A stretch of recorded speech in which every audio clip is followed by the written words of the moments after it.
Good evening, one and all. This week, again, we are all here to talk about yet another important topic or theme, which is renewable energy, which is required for a safer and effective future.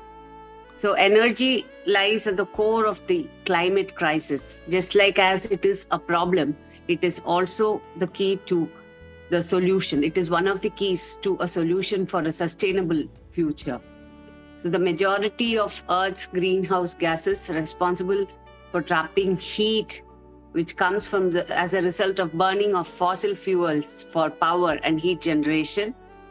So that contributes over 75% of the greenhouse gas emissions and nearly 90% of the carbon dioxide emissions.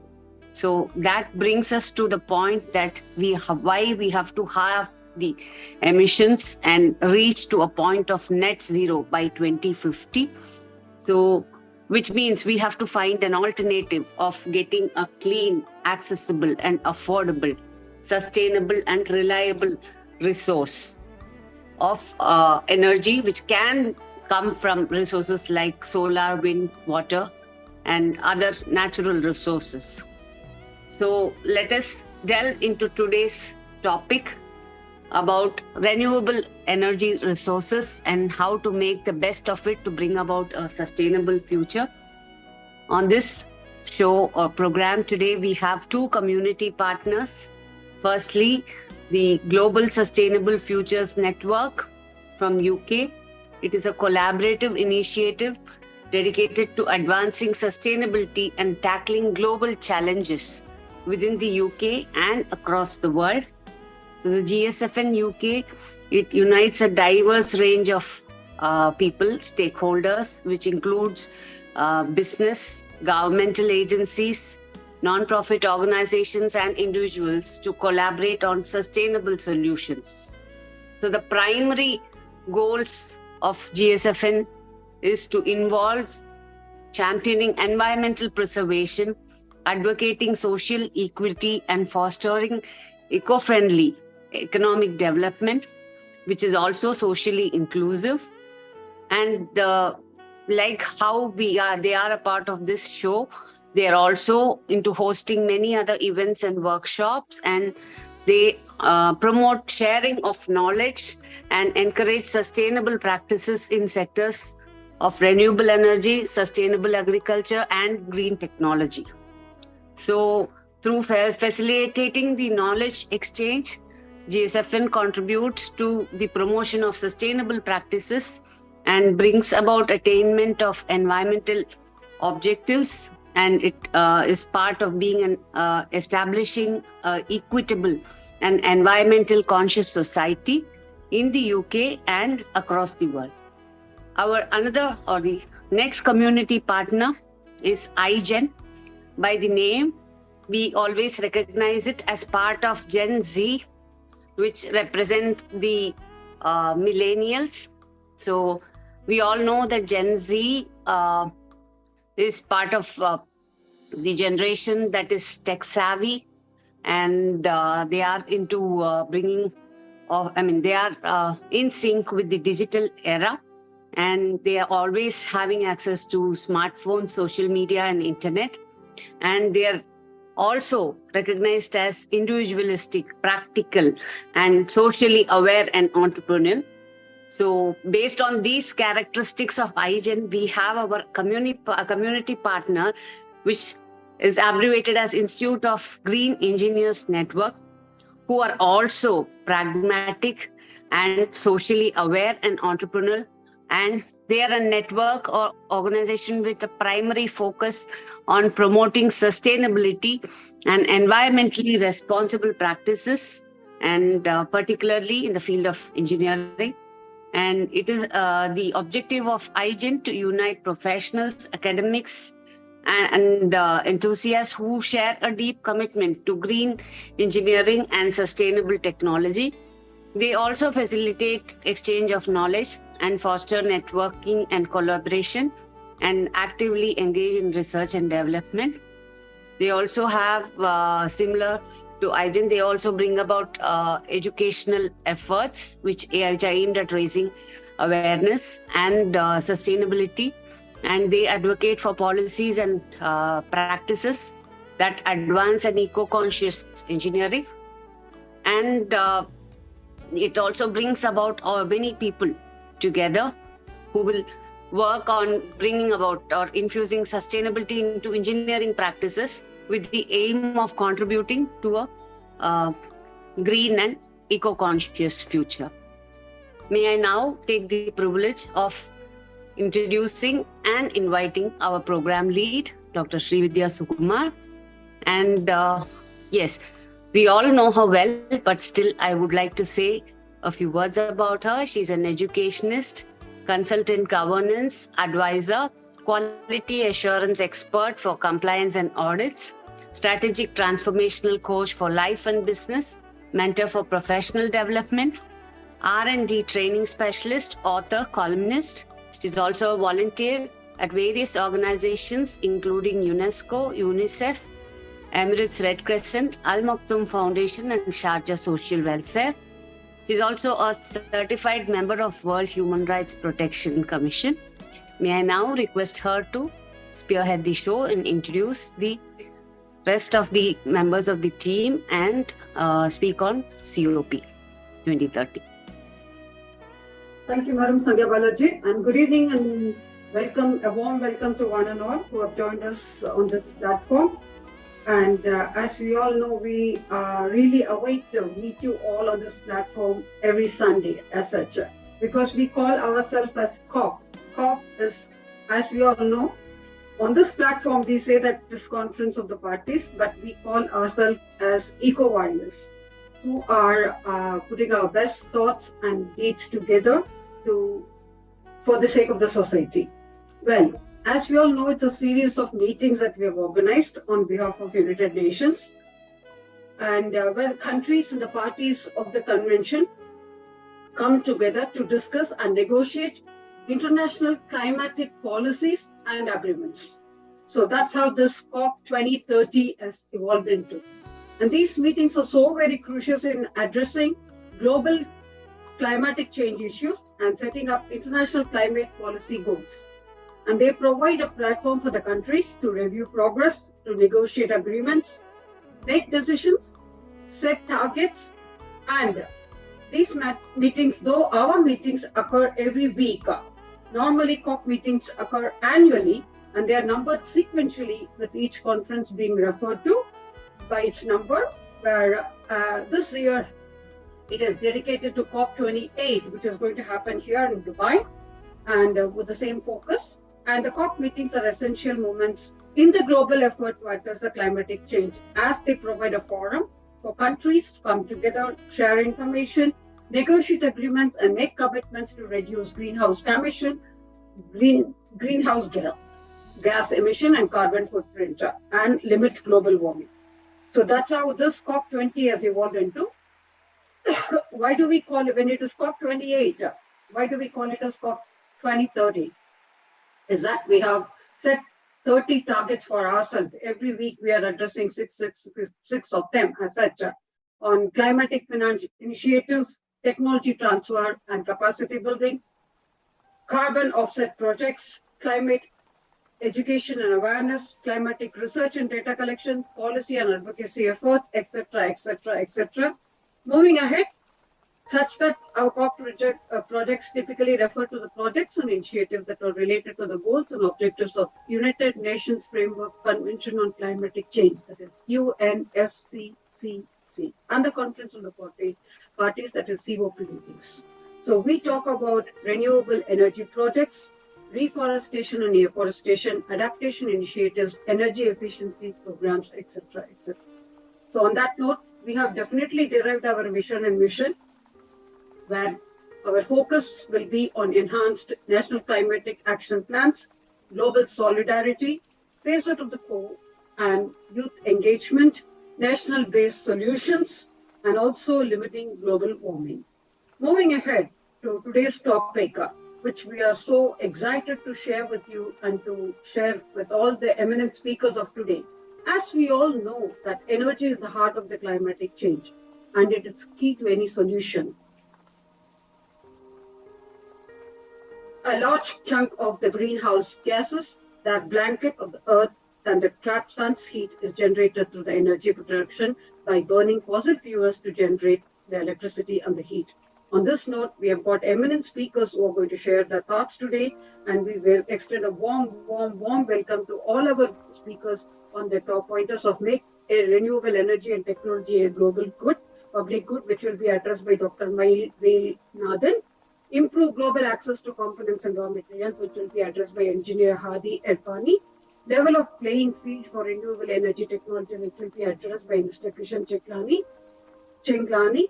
Shift energy and subsidies from fossil fuels to renewable energy, which will be addressed by Mr. Ellen Benjamin.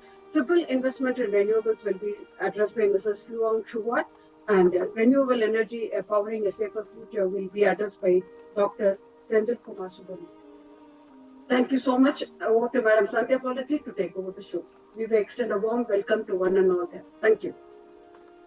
So we move on to begin our session by delving into the first pointer, which is making renewable energy technology globally renowned and for the public good. So by doing so, we will be able to address many of the SDGs, which is affordable and clean energy, SDG 7, and combating climate change, SDG 13. So by sharing and democratizing these technology, we can accelerate progress towards a more sustainable and equitable future, along with fostering economic growth and an environmentally conscious and secure and a conscious environment worldwide. So when we look at that, now we have with us Dr. Mail Nathan, who is a Vice President of Hild Electric Private Limited, Chennai, to address on this pointer. May I invite Dr. Mail Nathan? Thank you, Mr. Sandhya C. Sorry, Srividhya. Yeah. Thank you for opportunity to talk in that. So thank you for our introduction related to Finland. Okay, so before that, we are into that. I am actually advisor for International Solar Energy Society. Through this society, we are into that actually create the awareness among the globally. Actually, we are creating among globally. We are taking steps to improve our renewable and decarbonization as well as that sustainable development activities around the world. Okay, we are spread over that 140 countries. Okay, so we are into that. We have to develop our skill set of our things. Okay, so actually we have to create a barriers. Okay, so that through this International Solar Energy Society, we are creating some barriers through technology. Okay, because of we are actually we are guide the people and make the things and innovative product. Okay, to reach the low level in the stages. Okay, so we are into that. I think we are succeeded on that because of I think in Germany. We are headquarters in Germany. Okay, we are through actually we are associated with around 120 universities around the globe. Okay, so through this we are creating a lot more activities towards that decarbonization and other things and that. Okay, particularly for SDG 7 and 13. Okay, so particularly industries. Okay, the industry point of view, we have to develop the actually the decarbonization in every sector. Okay, towards that net zero 2050, we are working on it. Particularly as a Vice President of the Hild Electric. Okay, we are reaching out in every direction to embrace the decarbonization and sustainable solutions. Particularly, we are deeply involved in that solar energy, wind, and as well as that battery energy storage system in mass scale. Okay, as well as that carbon capture and utilization storage also we are into that. So recently we are having some starters related to green hydrogen. Okay, so we are making electrolyzer it will actually run by solar and wind, purely green energy. Okay, you can run the electrolyzer and get that, as you know, the green hydrogen is actually one of the renewable fuel, okay, for future. Only the only fuel can achieve that decarbonization in 2050. So we are all the countries are working on green hydrogen. So we are also in premier in that green hydrogen, because of already we started our work in India. Particularly, we are already developed 5 megawatt. In first time in India, we are making 5 megawatt alkaline electrolyzer in India. Okay, as well as that we got a 600 megawatt partnership with the NTPC to making of green hydrogen project, and as well as the green ammonia to export to various countries to India globally. Okay, so we are already onto that. So only thing, the SDG 7 point of view, we are already actually we have to reach the technology and everything to abate that, particularly in for carbon in every sector. So we are already into the work. So we are creating more awareness among the people through Mr. Senthil Kumar, Dr. Senthil Kumar is there. So association is there. Through we are creating some awareness among that around across India. Okay, so these are the things we are towards that. We are into that decarbonization now. Thank you. Next level we will discuss. Yeah.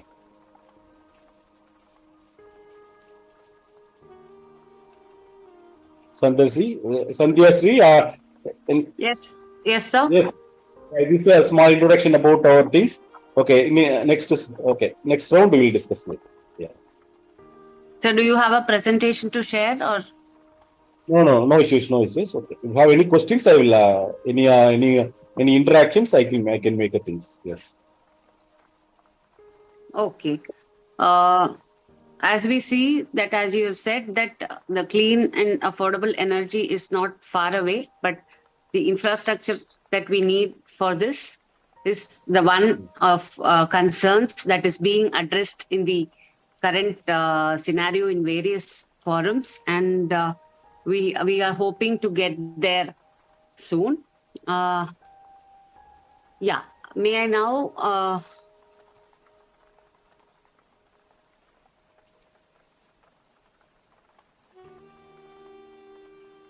I don't see our next speaker, Mr. Hadi. In the meanwhile, may I request now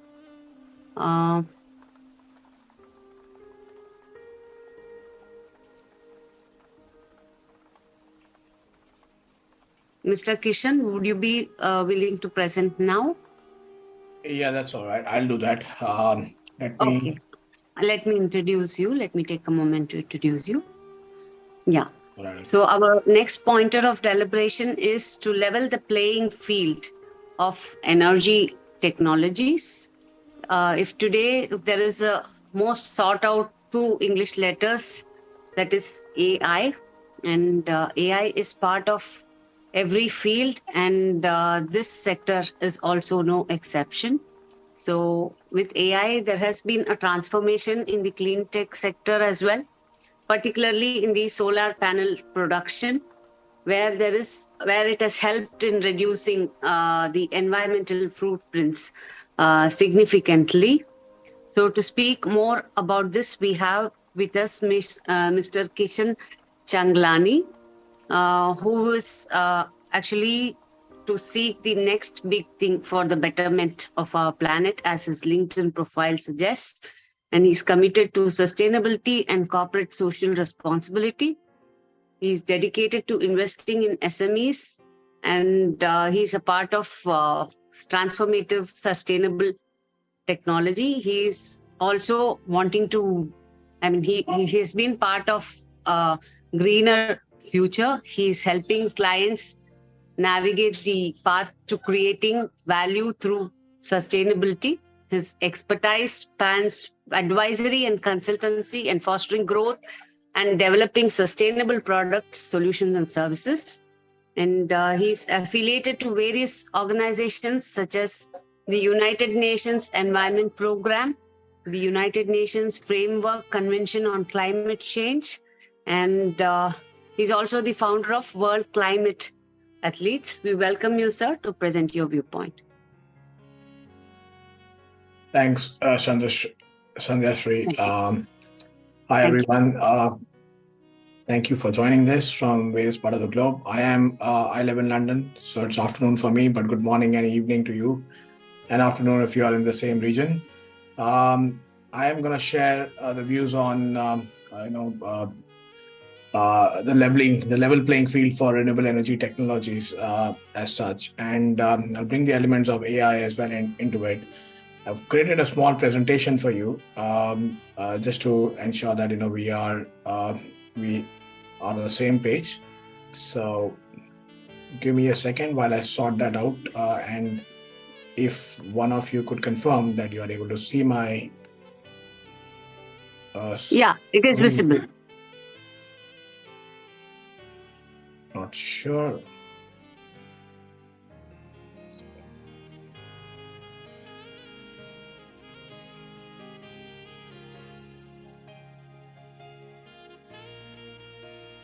Yeah.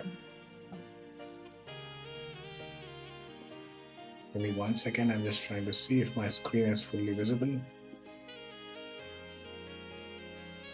So I have my my desktop which is here. So I'm going to be moving my when I'm not facing you, when I'm facing the PowerPoint presentation, I'll be looking onto the different sides. So please don't mind it.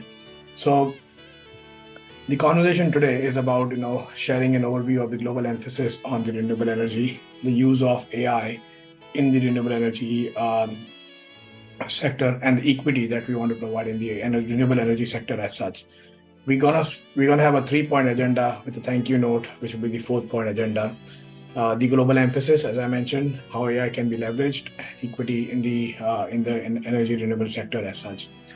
The growing emphasis on the renewable energy sector, as I outlined, you would find that there is a growing emphasis on the renewable energy as a primary source of power that has sparked increasing concern in addressing the numerous challenges associated with non-renewable resources. If you look at it, the green energy exhibits significantly fewer adverse effects with nearly negligible contribution to the greenhouse gas emissions. Consequently, you would find that fostering renewables as a pivotal force in the worldwide energy sector is imperative for fostering an eco-friendly and sustainable energy future for all of us. The previous speaker mentioned about the alignment that this particular theme has with the UN SDG, and very particularly with the UN SDG goal number 7. The intent there is to satisfy the worldwide demand for clean and cost-effective energy, and hence an accelerated investment in renewable capacity and sustainable green energy technologies aligns with one of those UN SDG goal, affordable and sustainable energy, goal number 7. The third element, from a global emphasis, you would find the integration of technological advancement, specifically stemming from the ongoing 4th industrial revolution that you would see, and that has a very much it has a great potential to establish the sustainable energy sector as a thriving force for all of us, right? So some of these elements are quite important for us to ensure that we have we are addressing this particular element, and specifically the green energy source mix. We have 5 or 6 very important source of energy, which is our sun, wind, thermal, geothermal energy, tidal, the wave energy, and these are very important source for us to ensure that we accommodate all these green source of energy as such. From a second element, you would find the AI in the renewable energy sector. AI, as Sandhya Sri mentioned, that very much used 2-letter word in the global platform at this point. You would find that AI enhances the renewable energy efficiency. It predicts the maintenance needs that is required, optimize the energy production, paving the way for a sustainable and a greener future as such. Kishan, I think your presentation is not screen. Is it not? Yeah, we can't see, just see your desktop. Yeah, we can't see it moving. There's only a blue screen. Is that so? Now, just give me 1 second.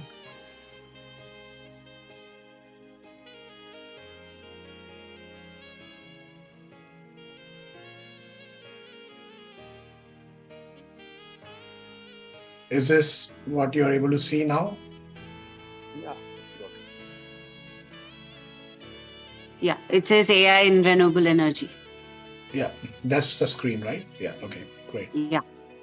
So, give me 1 second, my screen. Yeah. So if you see that the five important energy sources that I spoke about, be it solar, wind, biomass, or water wave, and the bioenergy source of energy, these are in contrast to the fossil fuels. These sources of energy are both renewable and naturally replenished. So there's a good advantage for us, which we are all aware of. But let's delve into each of that and how AI can be used in each of those. So, for example, let's start with the solar energy, right? We all know that sunlight, a perpetual and renewable source, it offers substantial potential with approximately 174 petabytes of energy reaching Earth, which is equivalent to 10,000 times of what we need today as human beings for our consumption. So significant source of leverage. Now, where does AI come into play? 3 point. One is the enhanced solar panel efficiency. AI can optimize the alignment of solar panels to capture sunlight more efficiently, thereby increasing the production. The maintenance bit of it, which I mentioned earlier, predictive maintenance.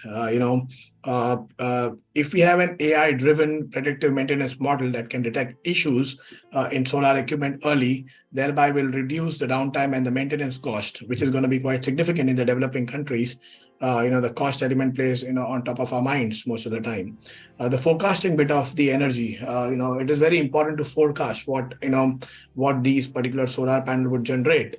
So hence, and thereby again, AI can provide you accurate or near accurate solar energy production forecast, and thereby aiding to the grid stability and the energy distribution in the region as such. Now, if you look at the wind again, there are three important elements. One from a maintenance perspective, other from the grid integration perspective, and the third is from the turbine control perspective. But what's that wind energy all about? The wind energy is nothing but the air that flows on the Earth's surface, is a source of our wind energy. Wind power specifically demands stable and unidirectional wind speed, which significantly affects the potential of wind power as such. You would find that the wind speed differs in time and space, and also from a geographical location and the weather conditions. And hence, you would find that most of the wind, most of the best option for harnessing wind energy is typically higher altitude and near offshore areas as such. But where does AI come into play in the wind energy technology as such? So an AI system again can adjust the angle and the speed of turbine blades in real time to maximize the energy outputs. Similarly, you would find that the maintenance optimization. Maintenance is going to be quite critical when you leverage AI. It analyzes the data from sensors to predict when and wind turbine need maintenance, and it can reduce the operational cost, as in the case of the solar as well. The third element here is the integration of with the grid. So AI can help you manage the variable nature of the wind energy, which we are all aware of here as and experts in this forum.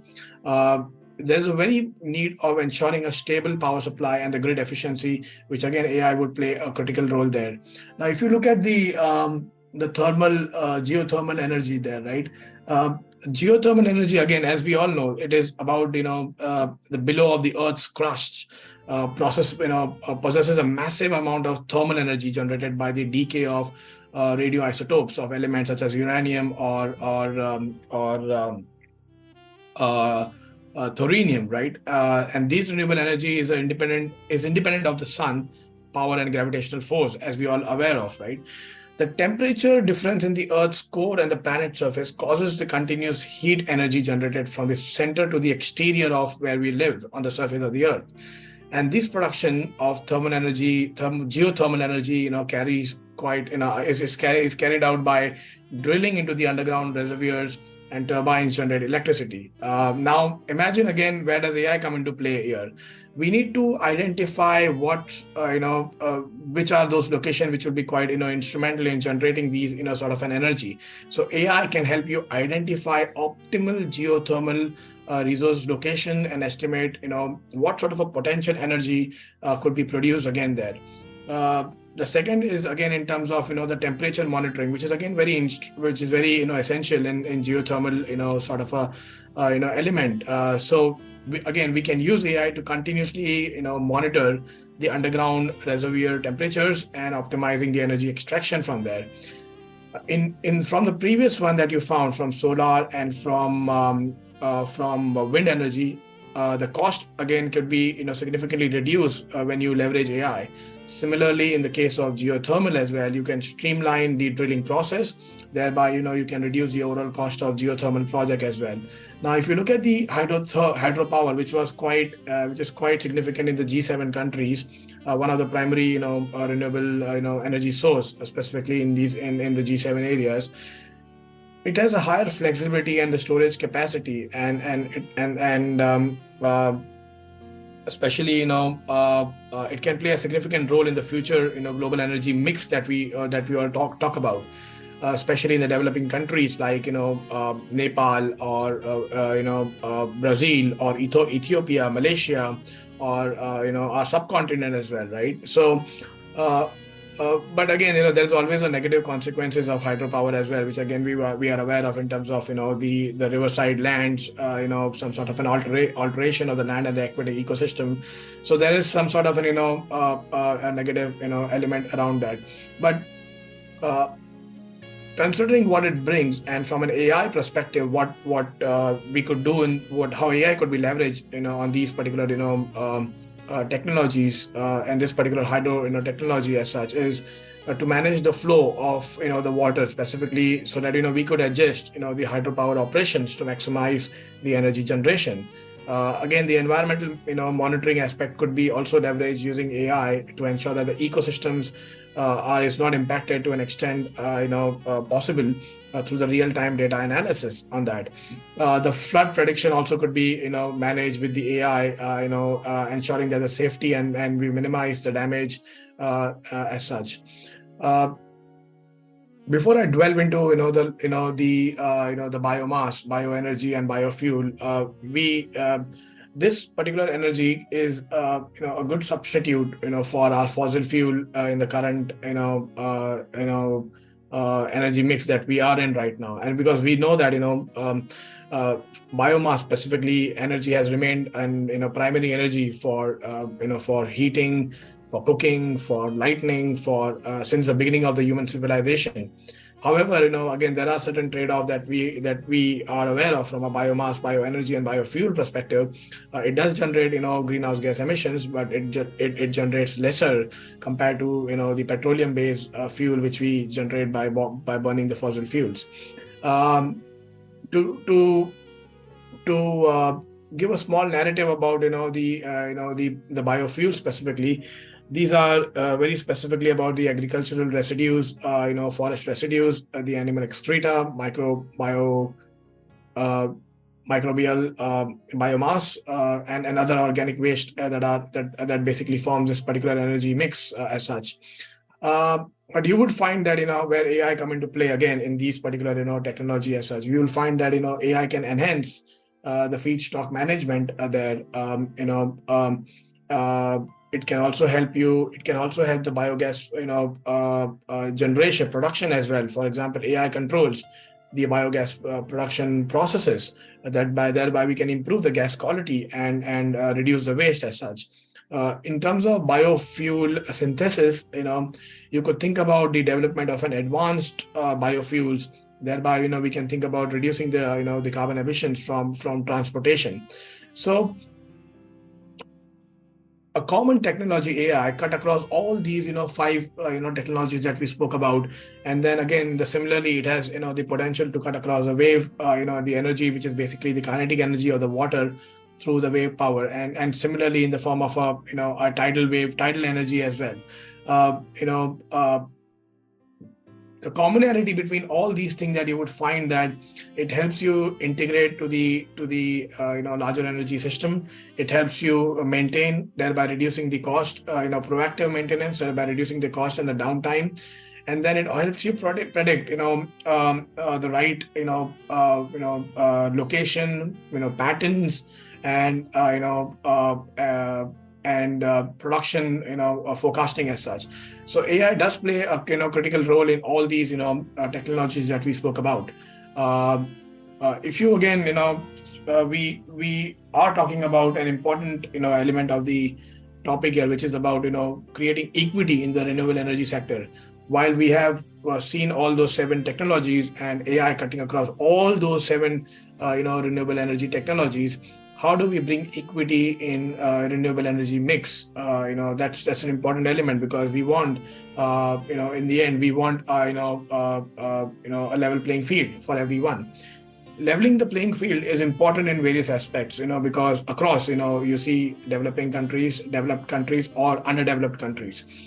For achieving the global sustainability and goals, as well as addressing energy inequality as such.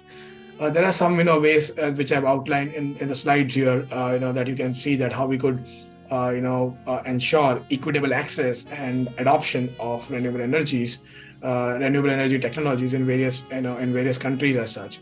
The first and the foremost is the financial support and incentives. We are all aware of subsidies, tax benefits, and guaranteed pricing, right? Now, while we can think about the subsidies and grants that can come from the government and natural and international organizations that can provide both the financial support to reduce the initial cost of renewable energy projects, making them more accessible. At the same time, the tax incentives can offer credits or exemptions for renewable energy investments, thereby encouraging private sectors to involve further. The element of the guaranteed pricing is quite essential as well, because once we establish the guaranteed pricing system for renewable energy generation, that can promote investment, and it also brings market stability as such. So again, these are very important elements from an equity perspective. The capacity building and knowledge, we are aware of it. Again, we have been speaking about this in various COPs, about how we could bring the training and education, the knowledge transfer, the technology transfer, which the first speaker spoke about, and how important it is to facilitate the transfer of renewable energy knowledge and technology from a developed nation to a developing and underdeveloped region. So it is very significant effort that needs to be driven. Sandhya Shri also mentioned about the research and development that she drives when she was introducing. There is a significant and there is an important need of the collaboration, specifically in this area, because that is the way we foster partnerships between developed and the developing countries to jointly research and to develop a cost-effective renewable energy, which is also important and deployable in the region in which we want it to deploy, because the challenges of a developed nation is different from a developing nation, and is different from an underdeveloped nation, and it is different from a deprived community as such. So all these elements are quite important element from an equity perspective. Infrastructure development, of course, is a given thing. The microfinancing bit of it, the more we enable the community, the more you will have the community-based ownership model, which is where the local communities will collectively invest and take the benefit of this renewable energy system. The important element which I want to again emphasize is the policy and the regulatory framework. We need a policy which is more which prioritize the transition to clean energy sources as such. We want an incentive-based system. We want the policy to ensure that the grid connections are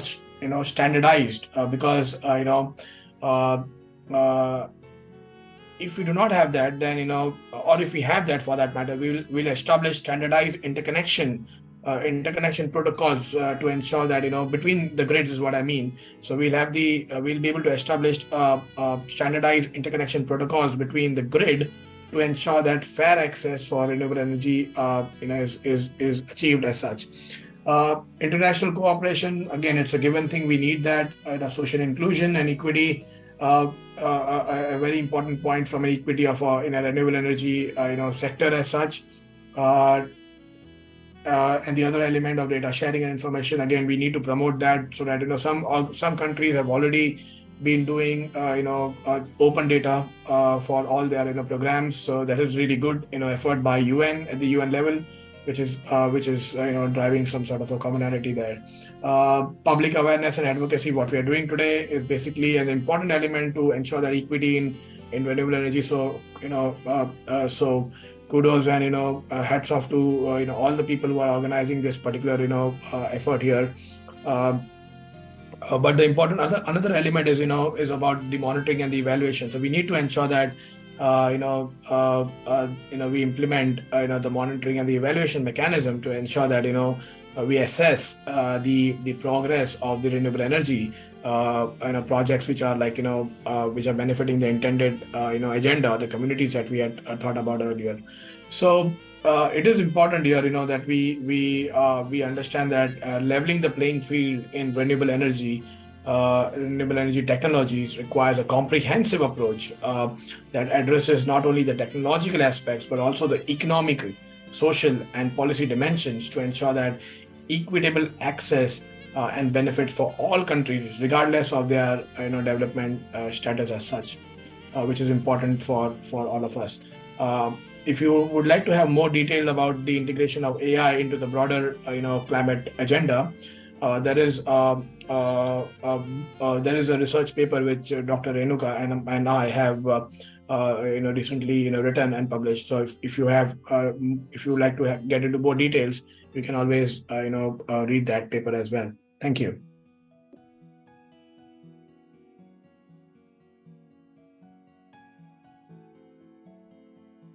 Thank you, Dr. Kishan.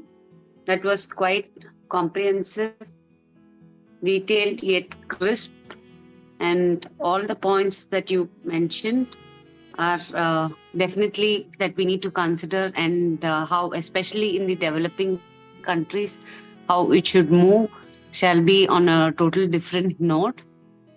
And yes, especially the public awareness and advocacy will play a huge role in bringing about the change to clean energy. And as you mentioned, the finance part of it is still a great challenge, the infrastructure development and how we shall be going about it in the future is something of thought process that we should put in and bring about various models to bring to reach our sustainable world goal. May I now request you to stop sharing your screen, Dr. Kishan? I'm just trying to figure out where is that my screen where you can actually. I would not be able to do that from my end. If I'm afraid I wouldn't be able to do that. Okay. Yeah. Let me then try to drop out. Okay. Yep. Yeah, I think now you have stopped sharing. So having said about the investment part of it, it is very clear that we need to have different and new models. So which means we move to our next pointer, which is to talk about triple investments in renewables. So in response to the pressing challenge of a climate change, we need to have a pioneering crowdfunding platform, which is also supported by blockchain technology, and that has been created. So, which means it can offer to individuals to invest in sustainable projects from as low as $10.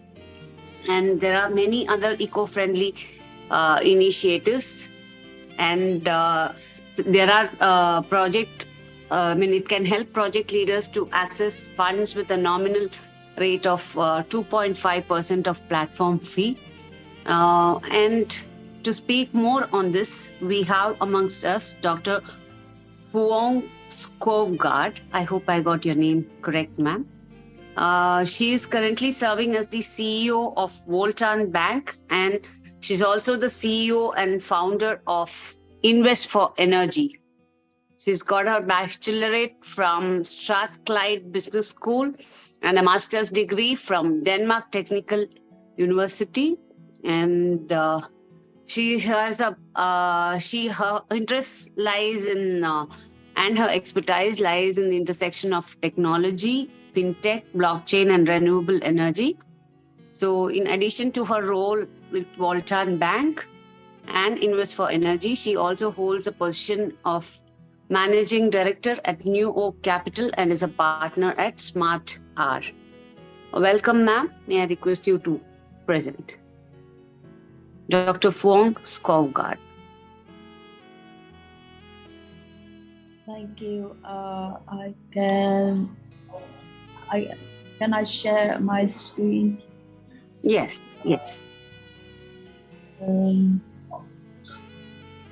So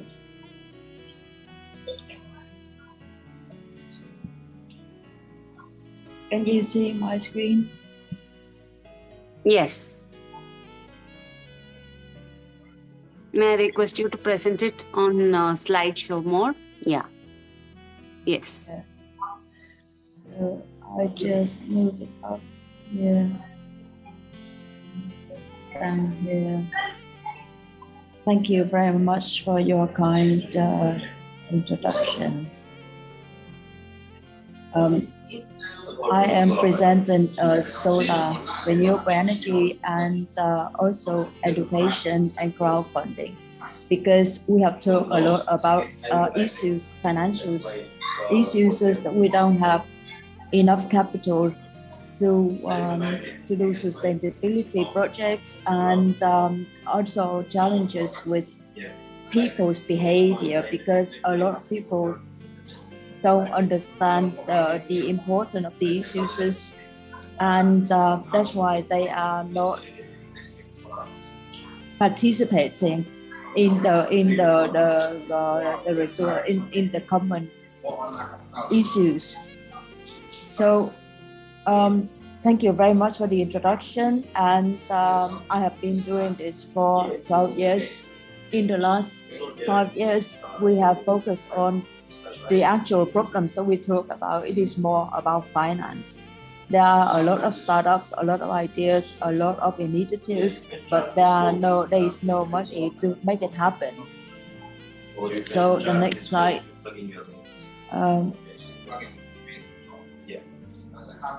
We have the energy and the CO2 emission issues, and the is still going on, and the investors, they are struggling to find ESG opportunities.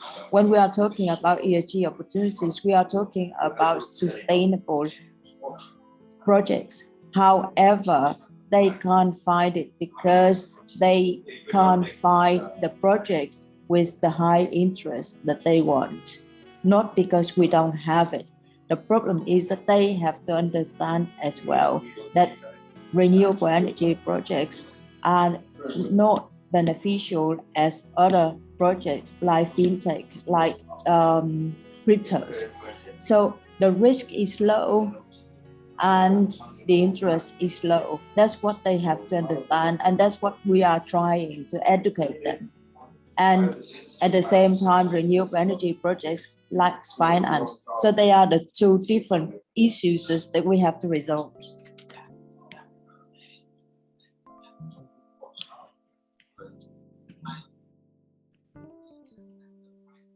So the energy marketplace today, there are a lot of platforms out there already who are doing clean energy, like Sun Exchange in Africa. They are doing it, and also Energy in America, and a lot of other crowdfunding platforms overall in Europe. The difference between these platforms are that it is just location. they all are trying to raise money to build renewable energy projects, sustainable projects.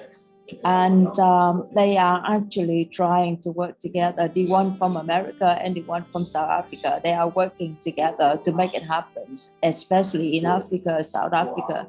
They have the load shedding problems, so the government actually stopped energy at and when they need to. And that's the problem. So the market is huge. There are a lot of people who need renewable energy, and we don't have enough money to make it happen.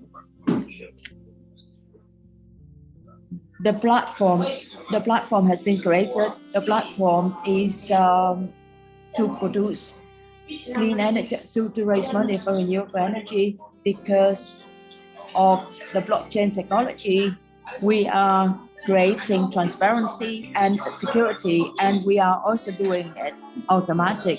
That's why it helps us to have a lot of participants, because that's the problem that they have in the system in America and Africa, because they don't have enough power to do the sustainable. So what we do is that we improve the confidence in the capital allocation. We are having the tracking system to track the process of raising money and making it available for the projects. And as I said before, with the low interest, people are not, or how can I say it? The investors, they are not keen on low interest, but with normal consumers, they are very happy for the low interest because they don't have to invest a lot of money. They can start with like £10 or £100. That's what they can do. They can start with. So low investments and low interest and low risk. That's what it is about. And new technology. And in order for everyone to understand with the new technology, we are very happy to do pilots, to do education. And that's what my goal is. I spent with Dr. Renuka, I am trying to do a lot of things to spread the message and to make people understand that the new technology, blockchains, is not threatening as they believe when they relate it to crypto, because we don't do anything with cryptos. We are using dollars, or they call it stable coins.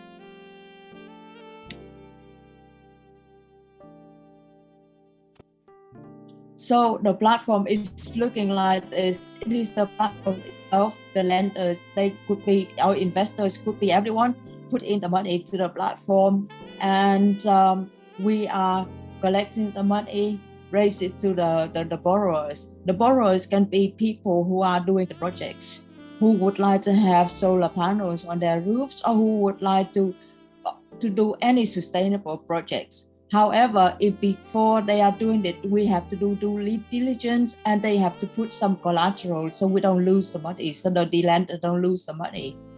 Once everything has been approved, we give them the money. They are going to do the work. As soon as they do the work, the money, they would collect money and pay it back to the system, and we pay back to the lenders, and we return the collateral back to them. It is in a very simple terms, but because we are inviting a lot of people, we are inviting millions and millions of people, so we need blockchains in order to release the contract between the lenders and the borrowers. And also, we also have to spend time on to checking out the borrowers to make sure that the projects are valid and the projects is making money for the lenders. This is a bit complicated. I would like to ask you if you have any questions for me for now.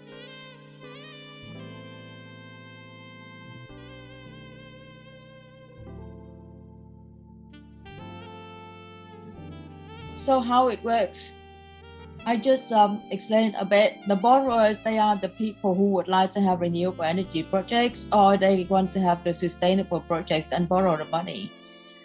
And they have to submit a PPA just to make sure that we understand how they are going to generate money. And they have to deposit a collateral. The lender put in whatever money he and her can put, and the yield can be up to 8%. However, we are promising just 5%, and if we can get more, it's perfect.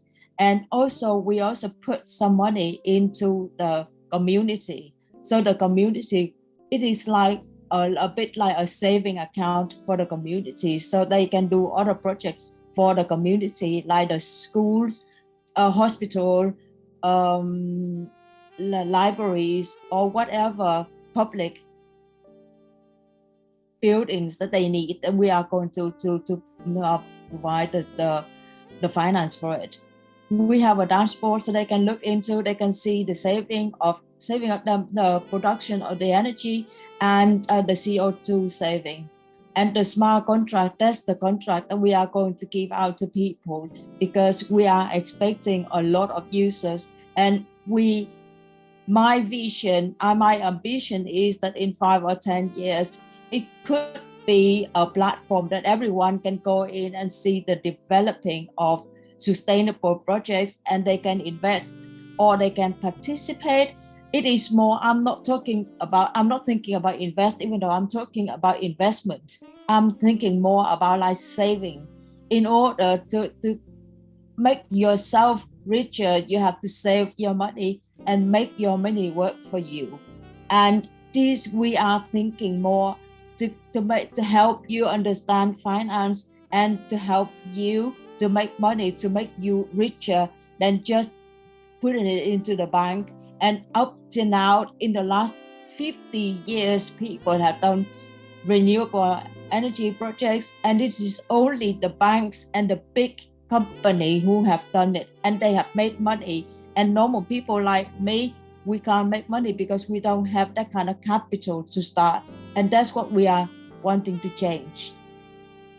And Voton Bank, I am working in, we are doing it. We are part of the projects, and we are supporting sustainable projects. Third party, we are not doing a due diligence ourselves. We are working with big companies just to make sure that the projects are sustainable and the projects can make money for the lenders. And the total market, it is there are a lot of money out there to do renewable energy, to do sustainable projects, and a lot of money being managed. And the last thing is the bullet is very funny. It is so Goldman Sachs, they have created a platform themselves. 14 million people put money into it. It just shows that people want to save, and that's our platform is kind of the same. We want people to save, and we want people to help people save with a good cause. These people, they are just saving for 4%, and they don't know what Goldman Sachs is doing with their money. But with us, you know what your money is being spent on. And these they are the two companies that I'm talking about. They've been around since 2015, and this one have been around since 2017. They are working from the US and from South Africa. They are working together to raise money for sustainable projects. And we are different because we do blockchains and we do other things. The main thing for us is that we would like to educate people about the new technology, and also educate people about money, how to make the best out of your money. And this is a picture of the UK energy minister last year when we were in Vietnam trying to raise money for our big projects. And it was 3 megawatt projects, and he was there at the opening.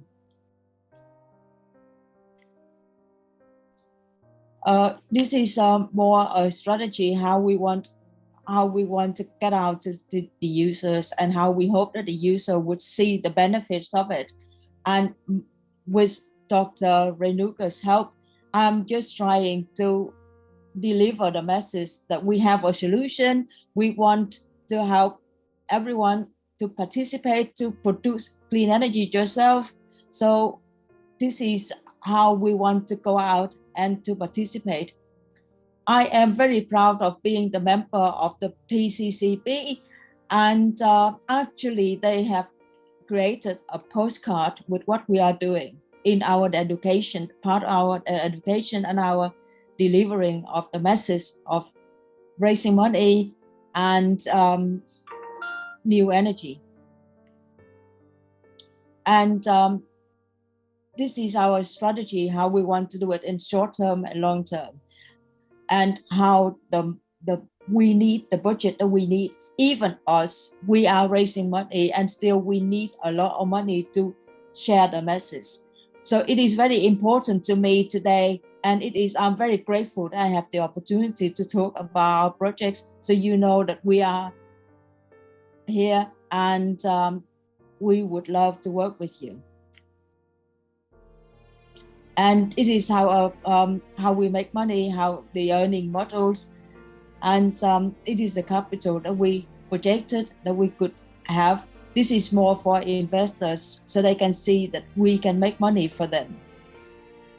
And it is our target. They are the projects that we have that we don't have money for. So right now we are here. We are trying to raise £50,000, and these are the projects on our pipeline that we have already. So you can see that we have a lot, and we have a lot more that we haven't written here today. And if you have any projects, we would love to help you.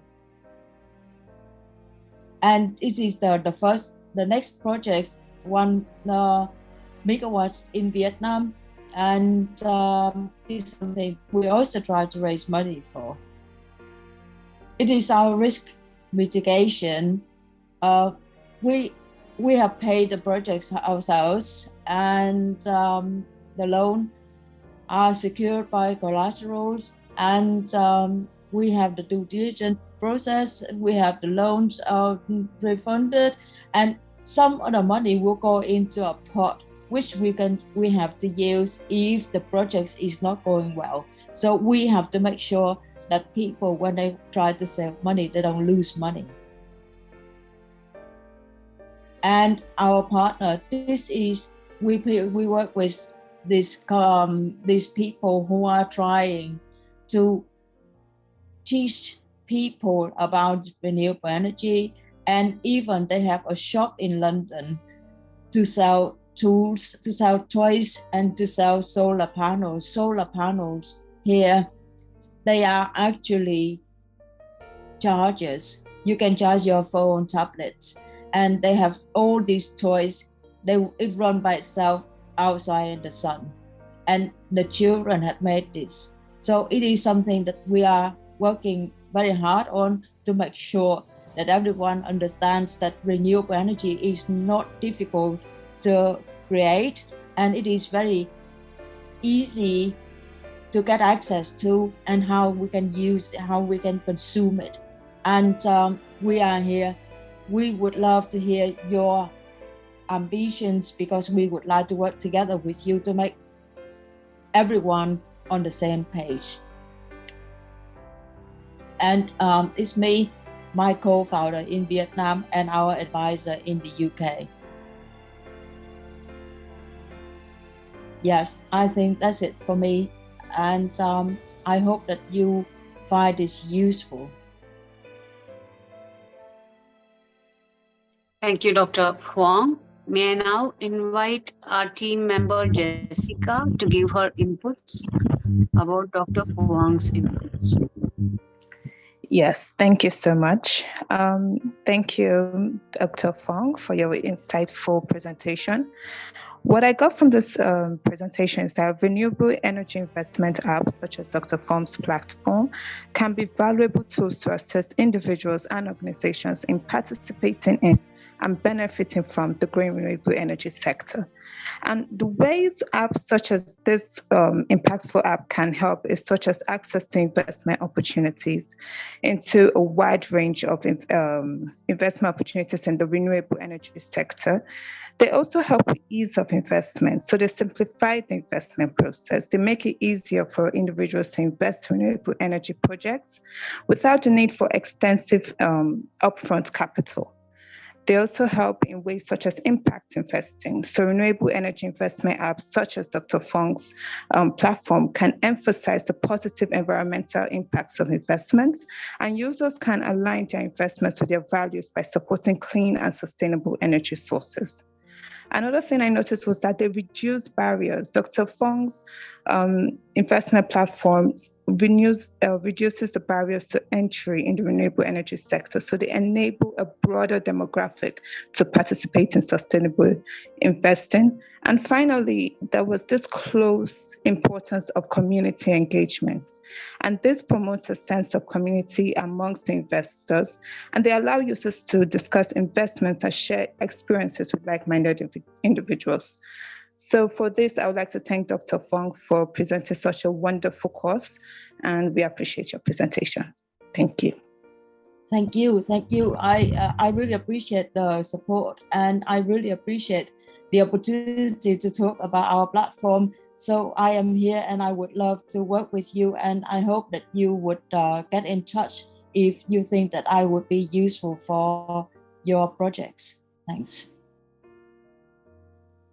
Thank you once again, Dr. Fong. Thank you. We all know and we're all here together to emphasize on renewable energy and how it can power a safer future. Apart from the fact that it gives us clean air, it can also provide economic stability, job opportunities, and less price volatility, while it can also enhance resilience and also bring about innovation and many other changes that will bring about a sustainable world and a secure future as well. So to delve more on this topic, we have with us Dr. Senthil Kumar Subramanian, who is a doctorate in power systems engineering. He also has a PG diploma in electrical energy management and energy audit. He's the assistant executive engineer at Tamil Nadu Transmission Corporation Limited, and his expertise is in power system studies and real-time grid management. He's a director at IGEN and member at electrical committee. He's an electrical committee member at Institute of Engineers of India. And he's also a member at Engineer Without Borders India and High Energy Materials Society of India. We welcome you, sir, to give your inputs. Thank you, Sandhya Sri Balaji, madam. Thank you. Thank you. Thanks for nice introduction. Thank you, madam. Very good. Thanks for giving me the opportunity to deliver about that present renewable current trending. Before that, I want to share that.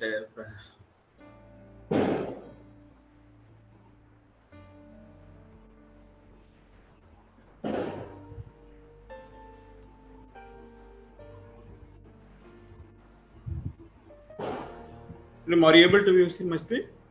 Visible? Yes, sir. It was visible. May I request you to put it in slideshow mode? And now it is okay? Now I am ready. Okay. It is still on the PowerPoint mode. If you can show, yeah, now it is okay. Yes. Yes, ma'am. Yes, ma'am. Very good evening to one and all.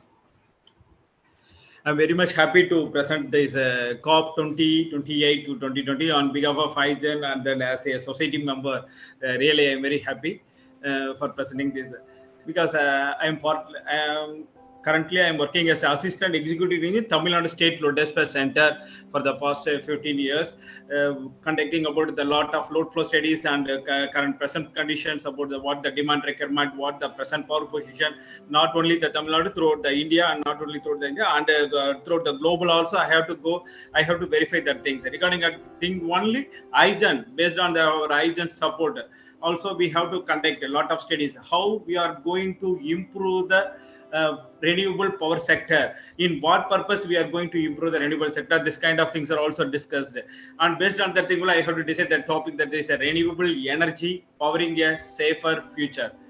That is a very nice topic, because how we are going to powering that safer future for the renewable energy. Is it feasible for supporting that entire demand, to meet out the entire demand? Yes, it is possible. How it is possible? How we are going to build? Because these are all the infim power. Hydro, and hydro only is the peak seasonal, and thermal only is the base load stations, and wind and solar is also only the time solar only daytime 6 to 8 hours only, and then solar wind seasonal only June to September only. So other than period, how we are going to manage?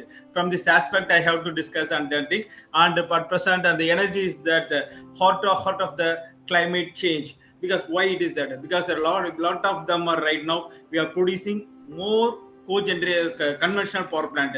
80% of persons are produce the conventional power plant globally. So that's why how much environment going to be affected. So how we are going to save Mother Earth? From this concept, we want to develop the country by introducing a more renewable energy. Renewable energy means what are the things are there? Lot of energy sources are there already. First Chalani also told, and Milewell Northerns are also told, and Madam also speaker told also like that about that renewable energy importance, and how we are going to implement, how we are going to develop. So this kind of problems are there in everywhere. So financial constraints and land constraints also there. So from this aspect we have to analyze and where we are going to place this renewable and implementation of the wind and solar, everything. That is a major topic. And then the fossil fuels is 75% of the global greenhouse gas emissions, and nearly 90% of carbon dioxide emissions are also there. So that thing also we want to analyze, and we have to give a brief solution to the government, not only that state government that is going to the central, and then globally we have to discuss it. Regarding it, that only the UN government has to UK UN sustainability government has formed that the COP2030 conference of participation in Paris agreement. They have to develop a lot of things that in 2010 itself they started, and a lot of activities are going, and in 2040 I think they are going to implement more renewable power and less conventional power plant.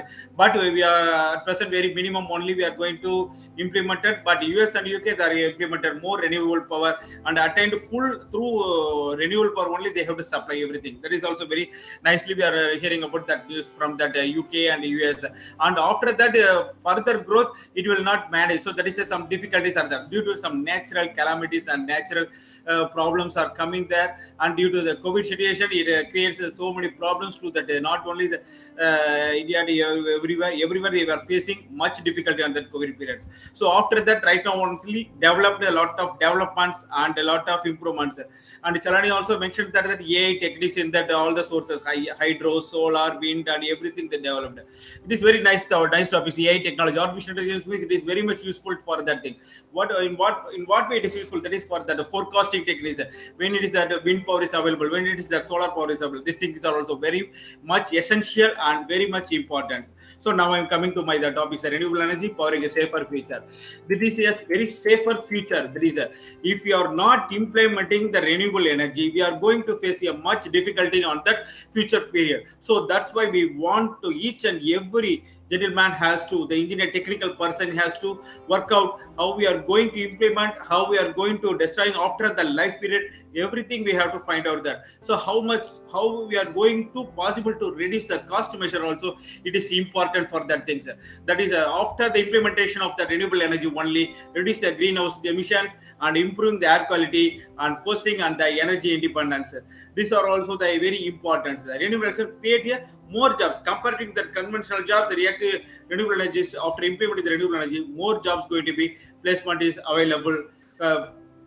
from this environment and throughout globally. Okay, and then resilience, and particularly is a decentralized system is also possible for implementing the renewable energy. In conventional power is difficult, but in microgrid systems, by implementation of the microgrid and the solar and wind solar systems in the area wise or district wise and state wise, we have to implement minimum power plant. So that is very much not much expensive, but which is very much useful also. And then from lessons from that, resource scarcity related conflicts and the conserves natural landscapes also very much important for that things. The renewable is a critical step forward toward a safer, more sustainable future, safeguarding our planet, enhancing security and promoting economic development. From this matter, I have to discuss about the 10 topic, 11 points are discussed in the agenda. Mentioned that is the first is the importance of renewable energy and climate change mitigation and emissions reduction, and energy independence and security, improved air quality, resilience and reliability, and then job creation and economic security, energy access and social equity, price stability, technological innovation, resource scarcity mitigation, environmental conservation. These are all the things are also I'm going to briefly only discuss. I'm not going to more depthly, but I'm going to give the briefly about this topic's discussion. So first, the importance of the renewable energy. What's the important vital role for that renewable energy? It is for reducing the greenhouse gas emissions, first things. And the other is the difference of the fossil fuel imports, because every state has to import that coal, fossil fuels. That is a coal and gas and the diesel power plant and oils or also everything they have to import from that other state. And then we want to improve the air quality. By reducing the fossil fuels, the air quality is going to be improved and public health also getting benefited. And the other thing, resilience and reliability in the energy systems. That is also very much important, because in case of any power cut means immediately the people come out from that road. So that's why we want to avoid that road, come out from the home to reach the road. We have to improve our power situations by implementing the renewable energy. And jobs and economic security. Job security, definitely after implementation, more job opportunities are coming compared to that existing conventional power plant. And then energy extending, economic security is also definitely will coming there. Compared to the existing cost measure, it will very much reduced. And the next thing, energy access to the undeserved communities. There is energy access. Everybody is easily possible to avail the energy through the renewable power. And stabilizing the energy prices. Right now, each and every day the prices are going up and down. That is for depending upon the transport cost and coal cost and gas cost, diesel cost, and lot of changes are there. So what way we are going to affect it? The utilities are going to be affected for that because of the changes cost. And then fostering technological innovation. Fostering technological innovation by implementing the artificial intelligence and the data science and the fostering and everything, we are going to improve the technological techniques and mitigating the resources, the scarcity related conflicts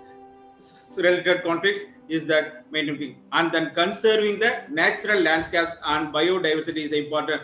If right now a lot of mines are there, after the mines period completed, they have to convert to the forest afforestation. After afforestation, it will be used to come to the normal condition for utilizing that for cultivating the land, for using that agriculture. So but right now most of the countries are not established much.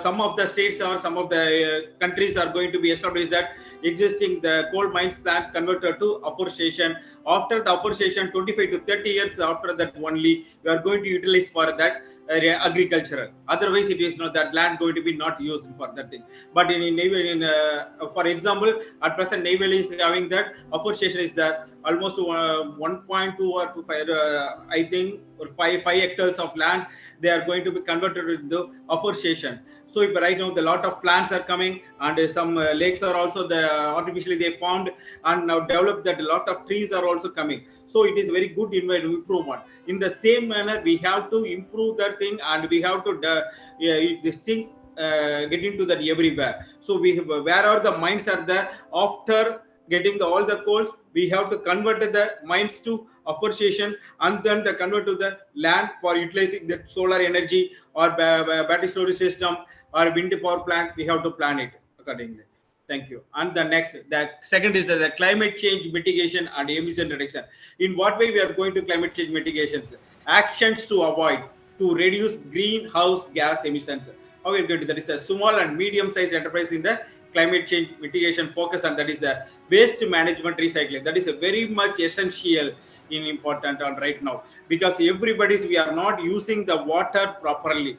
Most of them, if the waste water we get send it to that lake or sea, and that will be destroy that pollution, create the pollution only. So that's why each and every apartment on the residential area, industrial area, they have to recycle it, that waste water, and management is essential.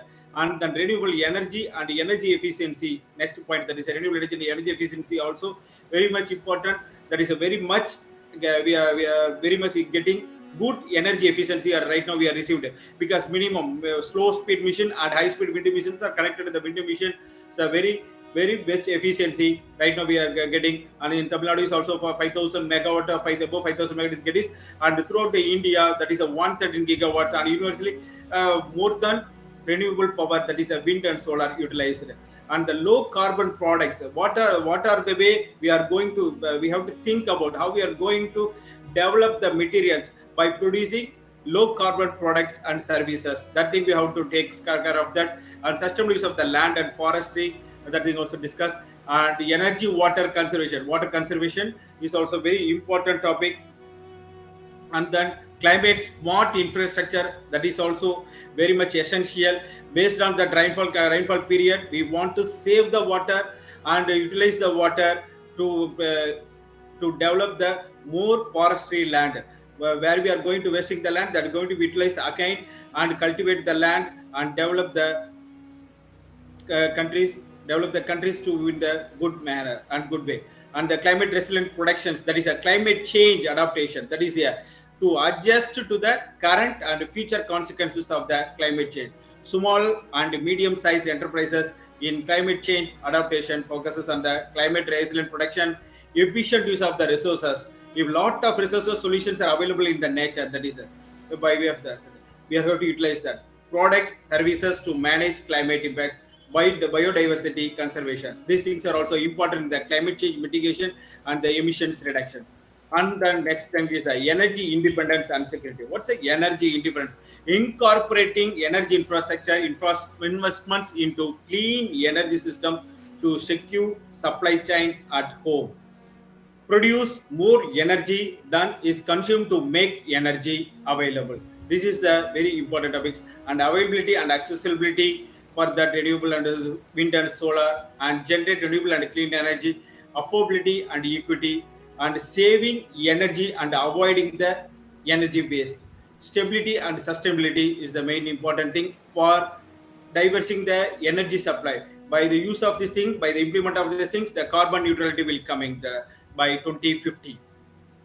The improving the energy efficiency is also affordability of it is reduce energy waste by using energy efficient appliances, use a sustainable mode of transportation like a bicycle, foot or public transportation. Instability and sustainability means reduced energy demand will minimize the impact on climate change and ensure environmental sustainability. Also, cleaner energy production will reduce energy imports and increase the stability. And next is improved air quality. This is the most important vital most important topic on right now, because pollutions are much affected. So that's why we want to plant more trees in every places. Investment in the energy efficient power generation, that is a wind and solar is also started, but that much is not very minimum only. That is going to be increased up to more level to 20 in 24 hour. Based on the demand, we want to invest and implement the renewable related projects, that is a wind project, solar project, and gas battery energy storage systems, and biomass, hydro power plant, mini hydro power plant, pumped storage power plant.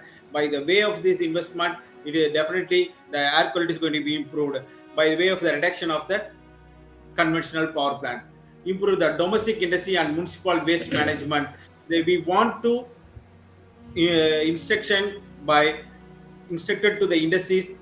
Definitely they have to utilize the wastewater by itself only. We are not going to allow the wastewater to the cultivate land, never allowed on that thing. and make greener and more compact cities with the energy efficient buildings. That is very much useful to on that present condition. And reduce the agricultural waste, incineration, forest fires, and certain agroforestry activities. These are also we are able to manage. That is a very much important other things. The build safe and affordable public transport systems and pedestrians and cycle friendly networks.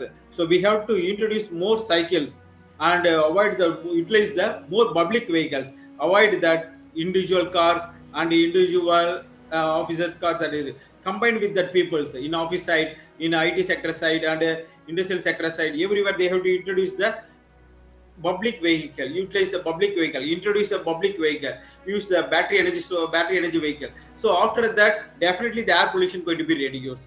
So these are the things also. This slide is taken from the World Health Organization. The air pollution slide taken from the slide. And the resilience and the reliability. That is a mitigation. How to action to reduce emission that cause climate change by reducing our vehicle utilization, by implement the clean energy and the energy efficiency, electric utilization of the bulb and tube lights and everything have to utilize that. By adaptation, what's the adaptation? That is a manage the risk of the climate change impact, disaster management, and business continuity. In lot of business opportunities are available by implementation of the renewable energy, and reliabilities are there during the flood protection period also, and the infrastructure upgrades are also necessary. So by the way, we want to introduce more and more about implementation the renewable energy sector side. By the way of that, we want to implement the compensation. Which power plant, in case of the infant power, wind and solar are going to be reduced period, how we're going to the balance. So on that period, we want to introduce the balancing mechanism. So that way we have to introduce the biomass power plant, cogen power plant, and the mini hydro power plant. So that will be very much support to that reliability for that supplying the power. And the next, that is a job creation and economic security. First thing is that preserving the traditional crafts and industries, we want to think, first thing. And fostering the cultural tourism and encouraging the sustainable practices and ethical production to each and everyone, to the public, not only industries and the domestic persons also. Reutilizing the declining industries and collaborating with the communities and institutions for implementing the renewable energy. And at present, a lot of institutions are carried out the study for implementing the data science and computer science. These are things are very important, but we want to implement how we are going to manage the present situation, how we are going to manage the future situation, how we are going to develop without any effect to the mother earth. So that aspect we have to think and do the work in the economic manner. Each and every engineer has to work not on the technical only. They have to develop and implement the by management side. Management skill is very much essential on right now, because if management skill is not there, means it is not possible to implement. Only technical only not supposed to develop the country. Technical come management is essential, and computer knowledge is another essential thing. So that's why right now each and every technical engineers are developed through that only commercial aspect only. What commercial? They want to develop their computer science based only, they are going joined. So we want to introduce that thing. Because right now our pollutions are more coming from that utilizing that conventional power plant. We want to reduce that conventional power plant, introduce that non-conventional power plant, where we have to getting more power and more job creations are available from that world. So that's why in this meeting itself I have to appraise that, and I humble request. So from this aspect, we want to develop the core courses that is a very much essential. Electrical, mechanical, civil, and then structural production courses are also very much essential. These courses will support to develop and save the nations and more renewable power sector with the help of the computer science. In electrical mills, they have to compute electrical with computer science, and we have to create more job opportunities are also coming by implementation of the renewable sector. We have created the more job opportunities, and economically we are getting more benefit on that. And energy access and social equity. What are the targets for the energy goals? That is the first, energy access, electrification challenges, policy adoption, poverty access, and generation. These are the energy access. And the energy efficiency is a consumption, energy consumption. By the way, we are utilizing more energy consumption on right now. In what are the ways? By using the mobile phones, by using the laptops. In each house, they are using the 2 or 3 mobile phones per person. In not only the domestic, and everywhere use 2 or 3 mobiles, and 2 or 3 laptops in home. So in industrial sector also more systems are there. So by the way, we have to reduce that systems, reduce the mobile phone. But by the way, you save the energy consumption. So and that is very much useful to that save the nation. And energy affordability, it is used for economic growth. After the energy affordability is there in that statements, definitely the economic growth is going to be very much high. Promotion of a clean energy, it is a most important topic. If right now each and everyone has to take a pledge to implement the promotion of the clean energy by reducing the carbon dioxide emissions.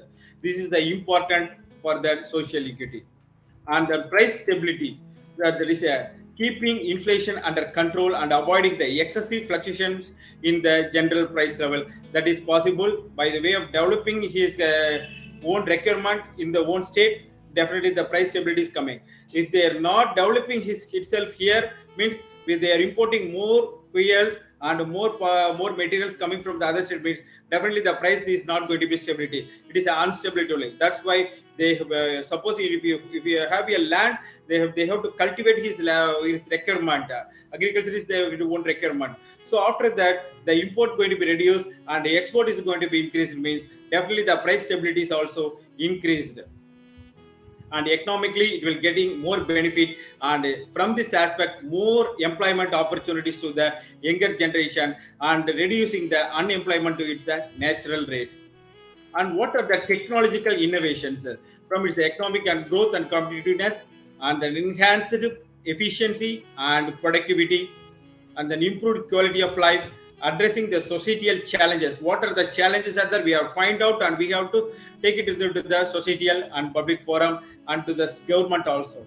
Scientific and technological advancement is also the very much essential on right now, and user improvement and engagement for each and every person, every individual citizen has to take pledge for that engagement, for that implementing the clean energy and the sustainable development. It is the very much essential for right now. That is a technological innovation. Resource scarcity from that present, a lot of present in Chennai as a fully metro water pollution board has developing that each and every house having cultivated through public where they have to collect the more wastewater and the recycling it and utilizing that for that user, for other users. And then use that sea water, they have to utilize that thing from that thing. The municipal has used it. So hereafter they want to the more wastewater recycling power plant in each and every area. Not only the state, that agriculture village area and district wise and state wise and country wise, everywhere they have to develop more wastewater plant is required.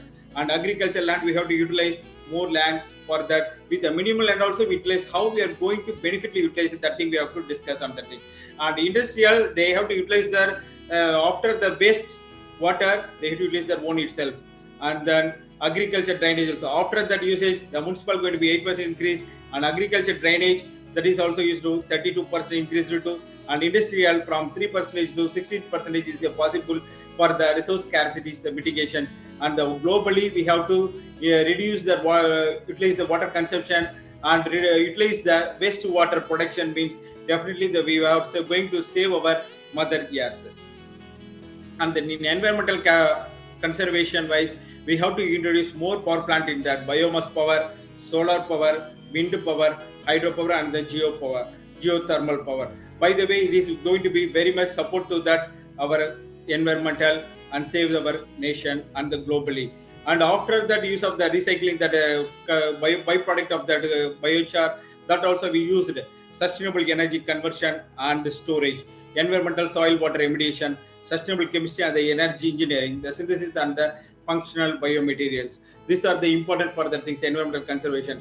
Now in future, if a lot of solar power plants are commissioning, so in municipal waste is 70,350, and the coal ash is 45,550 million metric cube tons of that, and plastic is 12,355, and e-waste is 1,876, oil/249 million tons, PV model best case is 54, PV model worst case is 160. So by the way, these are the important final topic for final conclusion for that thing. We want to reduce this all the waste, municipal waste, coal ash, plastic waste, and the e-waste and the oil sludge and PV model use after the life period. That everything we want to reduce the waste and how to reutilize that wastages. We have to think about that. We have to create the new innovative projects to the society. That is very much essential on right now. And come to the final, the transit from the fossil fuels will not be easy because renewable energy has its limitations like storage problems or high upfront costs. It is still in its infancy. So we are aware of the benefits of generating electricity with green energy, and hopefully the world will be prepared to use only renewable energy when the fossil fuels run out. But until then, we still need to rely on them. Thank you. Thanks for giving me the wonderful opportunity for giving me the presentation. Thank you, Dr. Sandil Kumar, for the wonderful presentation. May I now request Dr. Kavita to summarize his inputs. Thank you, ma'am. A very good evening to all and all present here. Thank you so much, sir, for giving a wonderful and inspirative and informative talk on the topic renewable energy, powering a safer future. Really creates an awareness on the topic and also focus on the key points and ideas that related to this importance of renewable energy sources in creating a safer and sustainable future. And also your thoughts and ideas, you shared your thoughts and ideas on the topic importance of renewable energy and also climate change mitigation, energy independence and security, and also how it creates a job and also about the secured the economy and how the energy can be accessed with the social equity and the price stability also is very wonderful, and definitely everyone can come to know about they gathers a lot of ideas regarding these topics. And also the technological innovation, this energy conservation and environmental conservation and the resources of scarcity mitigation, it clearly explains that renewable energy is instrumental in shaping a safer future for our planet. Unlike the fossil fuels, renewable energy sources such as solar and wind and hydroelectric power, they are sustainable and environmental friendly. So embracing these sources just to reduce the greenhouse gas emissions, which mitigates the climatic change and also promotes energy independence.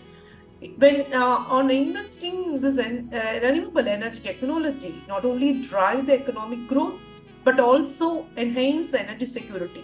So by transitioning to this renewables, just we can pave the way for a cleaner, safer world, ensuring a more sustainable future for our generations to come. Thank you so much, sir. Thank you for the opportunity given. Thank you. Thank you, madam. Thank you. Thank you, Madam Kavita.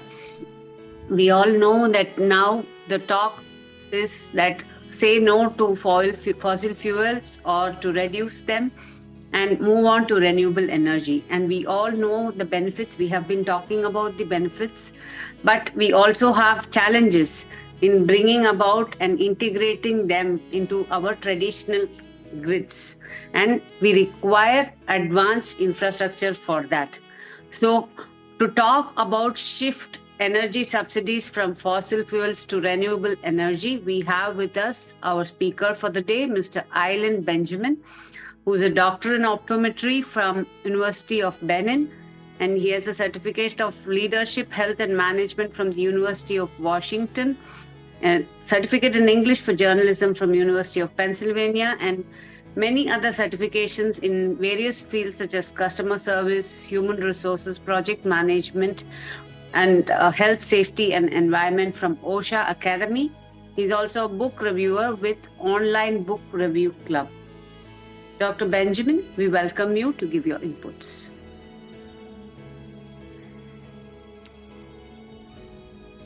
Good afternoon, everyone. Thank you for this opportunity. I hope you can hear me. Yes, we can hear you. Okay. I've sent the slides to you. I think it should be up now.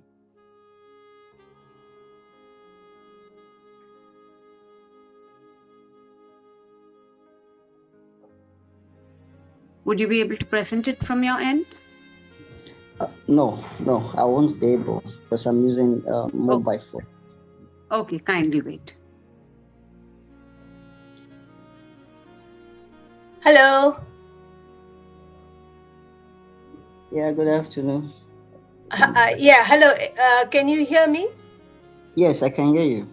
Okay, you want slides? I'm going to send the slides like Sandhya Shri. We have slides on the chat. If you can download and present that slides while he speaks. Let me try that. I'm not sure, but I will try. I don't seem to see it on chat. On our common chat. 1 second. Of COP2030. Yeah. Let me try to present it because that. I have downloaded. That is not the problem. But the thing is, I might also have a problem presenting it. Let me try once. No, you will be able to share it.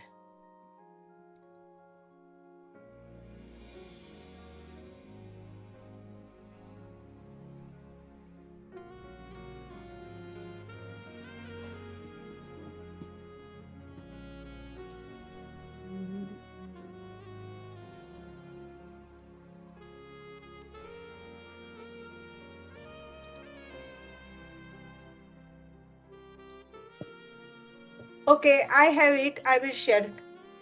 Okay.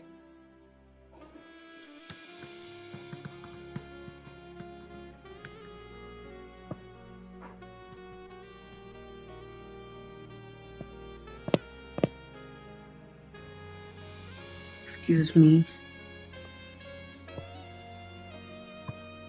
Okay, I'm going to share my screen, and whenever you are ready, just tell me to.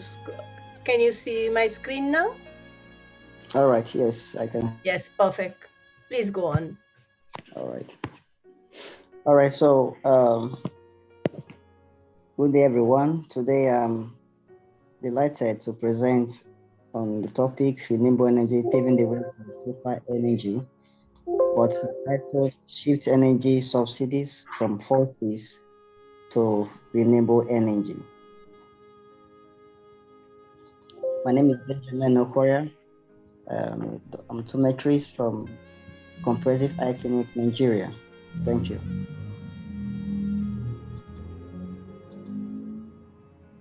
Sorry, what should I do? Please, the next slide. Change the slide? Yes, please. Yeah. Okay, hold on.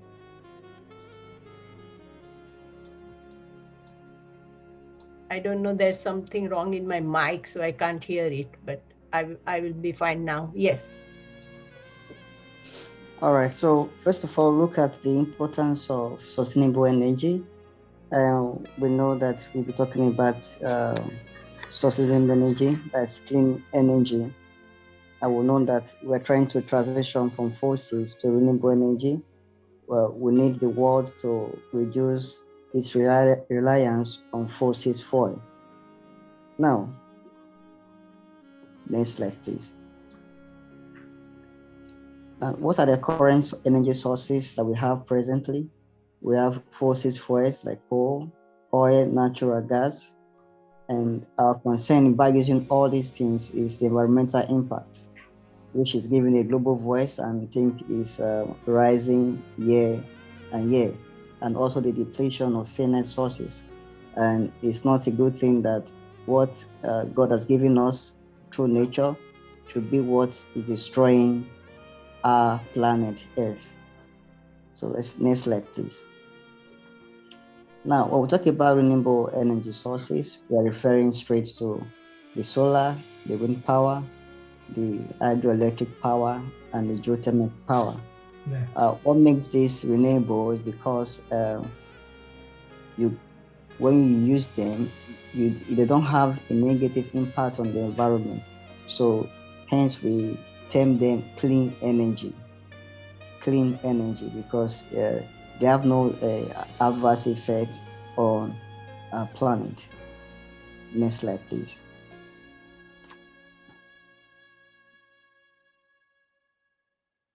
Next slide, please. Now, for we to transition to sustainable energy is not a one-day affair. It's not a one-man affair. We need to say collective effort, and that's why we start with the government policies that's invoked in each country, and also the sensitives. Now, we must recognize the function and the importance of government policies in making this transition a reality. Also, we also look at investments, research, and development. All this needs funds and cost time and also expert knowledge. And we have international collaboration to make this transition possible. Like we are here now, we are from different fields and we are talking about it. That will help us to be more effective in our local communities. Also, we also have the part of engaging businesses and customers, because whatever business you are doing, you will surely meet those who patronize you. And it's an avenue for you to create awareness through your business. Next slide, please. Now, the challenges we have in this transitioning from fossil fuel to renewable energy is the cost of the renewable energy. And if we compare it, although the fossil fuel is also costly, but the machines, the technologies needed for this transition, they can be quite expensive. And also, it's not just to get energy, but also how do you store it? That's another challenge we face. Then it's funny enough to know that the public awareness is not there. You see, like where I am, you hear about fuel hike. All that the local people know about is just the fossil fuel. And some countries have that as a majorly their foreign reserve or exchange. And also, on that challenge is the infrastructure in which you need for this transition to take place. And also, before I go to the next slide, the acceptance. People are used to one method of energy because it's new to them. They might not really accept it, except there is a general and wide awareness. Next slide, please. Now, talking about innovation and sustainable energy. Why? What's the need? Why is it necessary? Really, if you look at the trends now, apart from the solar panel that you've seen, there are current ongoing development which is going on to improve the efficiency of the solars. And also we have the improved wind turbine technology, although it may not be so worldwide because it's still growing. Then we have new ways like the battery storage, and we also have a good system in which we can monitor the energy usage and transmission. They also have energy efficient building. Now we see companies today, the way they are constructed, they put in focus the energy that will be required to power such establishment or infrastructure. Next slide, please. Okay, next, please. Now, we'll look at very brief case studies or examples of countries that are leading in this transition to sustainable energy. For example, we have in Germany, we have a company called the Germany Energy Wende. This company is a pioneer in transition to sustainable energy by using an initiative in whereby they focus on renewable energy, and also they aim to get at least 80% renewable supply by the year 2045. And Germany is one example of such country that's enjoying such realities in transition to renewable energy. Also, we have Denmark. Denmark is a pioneer in the wind aspect, as the wind power source. They use wind turbines currently to produce about 40% of its electricity consumption. And they also hope to be carbon neutral by the year 2050. Then Costa Rica is also another country. We get almost from 90 to 99% of its electricity from renewable energy sources. And they're also trying to reduce their carbon footprint. Next slide, please. Now, what are the benefits of sustainable energy? We must remember that all these things are linked to climate change. If we can reduce the carbon emissions, if we can transition to renewable energy, which is clean energy, we can reduce the carbon emission in our environment. That carbon emission is that CO2, which can be poisonous. Then we have energy, we have security, and it can also affect security, which will help also in reducing pollution. Then we have economic growth.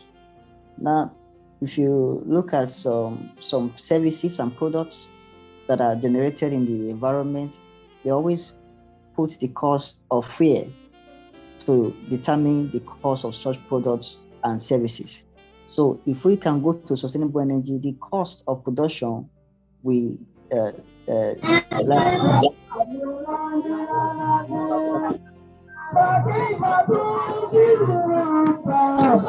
improve public health and well-being. The less carbon you have in the atmosphere, the better the environment. Next slide, please.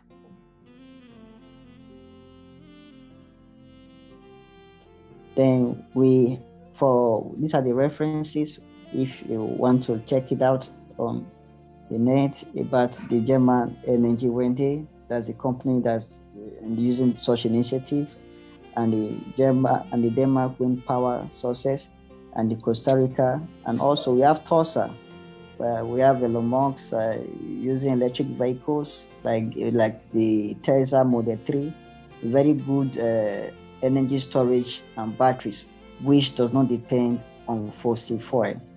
Then we also have companies like Google who have really made a major impact on the renewable energy in their global operations.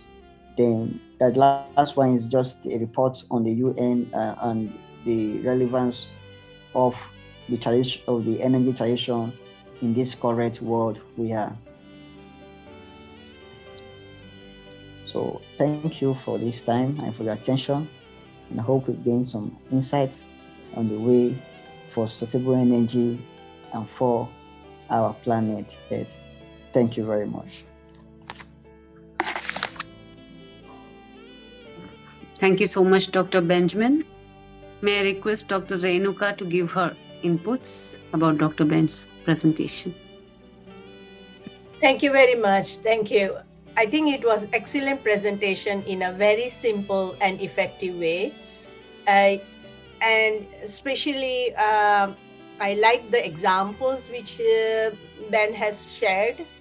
But however, we know that, and of course, he also spoke on the challenges, and we know that these are very critical challenges around the world, that how to move from the traditional energy sources to renewable energy sources, because every country is not very fortunate to have constant supply of source that is like solar or wind or any other renewable energies sources.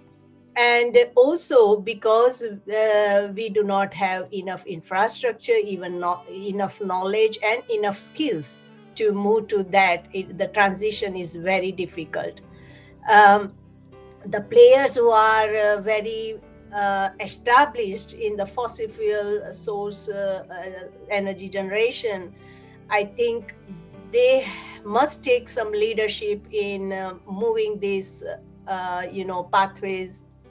And we have good examples certainly also about these things. However, it is also about taking our ownership, that is in individual lifestyle also. We can think of this, that how we are going to commute up to 2 miles every day or 5 miles every day, what type of vehicles we are going to use, or what type of adaptation we will do according to our weather. That is, do we need a lot of heating, do we need a lot of cooling, and many other things are there, that how we change our lifestyle individually, and also how the big players in the industry change their way of activities and delivering these skills, expertise, and finance to have a very stable infrastructure for non-renewable energy. So thank you very much, Ben, for your excellent presentation. Thank you. It's now time to move on to the final pointer of our day, which is to improve global access to components and raw materials. When we think of countries like India, China, Japan, and Indonesia, the backbone of these economies have always been agriculture. But along with it always comes agricultural solid waste, which is a pressing issue in these countries, contributing to many environmental problems. So to transform these waste materials into value-added products such as livestock feed, biofuels, or biodegradable plastics can mitigate this issue. So to work and ponder upon waste reduction techniques and to bring about innovative startups can help us make efficient use of this agricultural solid waste, and it can also address many of the SDGs, especially responsible production and consumption, which is SDG 12, industry, innovation and infrastructure, which is SDG 9, and climate action, SDG 13, and help us lead to the sustainable future that we're all looking up. And to speak on this, may I now invite our team member, Ms. Jessica, to give her inputs. Yes, thank you so much. As I'm not a speaker for this topic, I should do my best in the wake of this situation. The green energy transition, which encompasses the adoption of renewable energy technologies such as solar, wind, and hydropower, is a key component of the global response to climate change. These technologies offer us the promise of reducing carbon emissions, mitigating climate change, and securing a sustainable energy future. However, the transition to green energy is not without its challenges, and one of the most significant hurdles we face is ensuring access to the essential components of raw materials needed to build these technologies. Why is this access so crucial? The renewable energy sector relies on materials that are known as critical materials, or rare earth elements, and this includes lithium and cobalt and also rare earth metals. And they're needed to manufacture components such as batteries, solar panels, and wind turbines. Without access to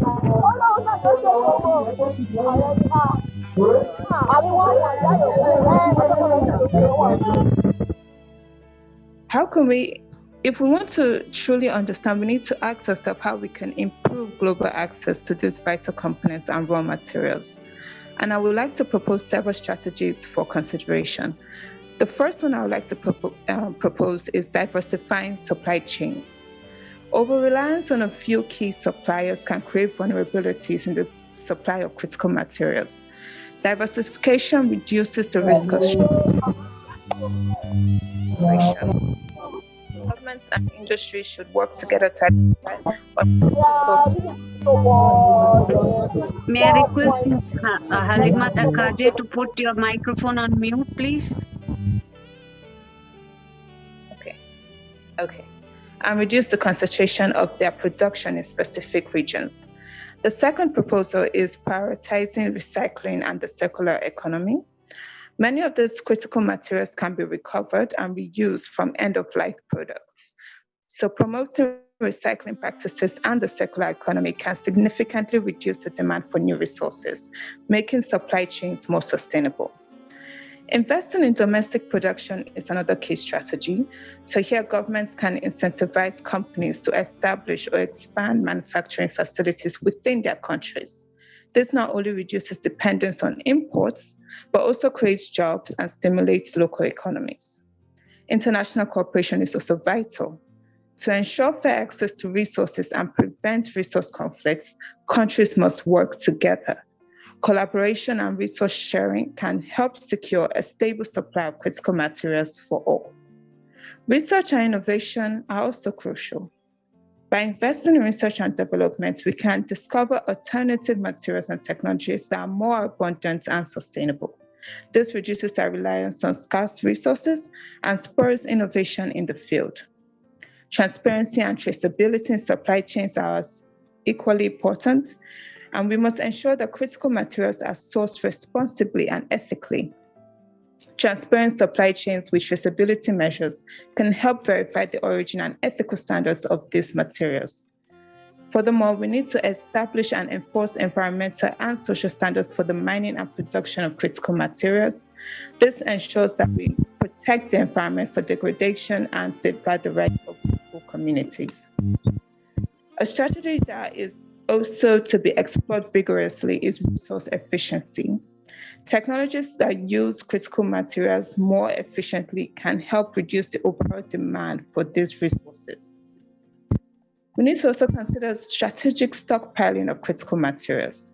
Creating reserves of these materials can provide a buffer against supply disruptions and help maintain a steady supply chain.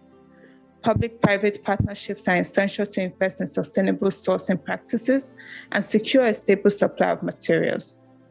Collaboration with the private sector is often the most effective way to drive sustainable changes in the sector.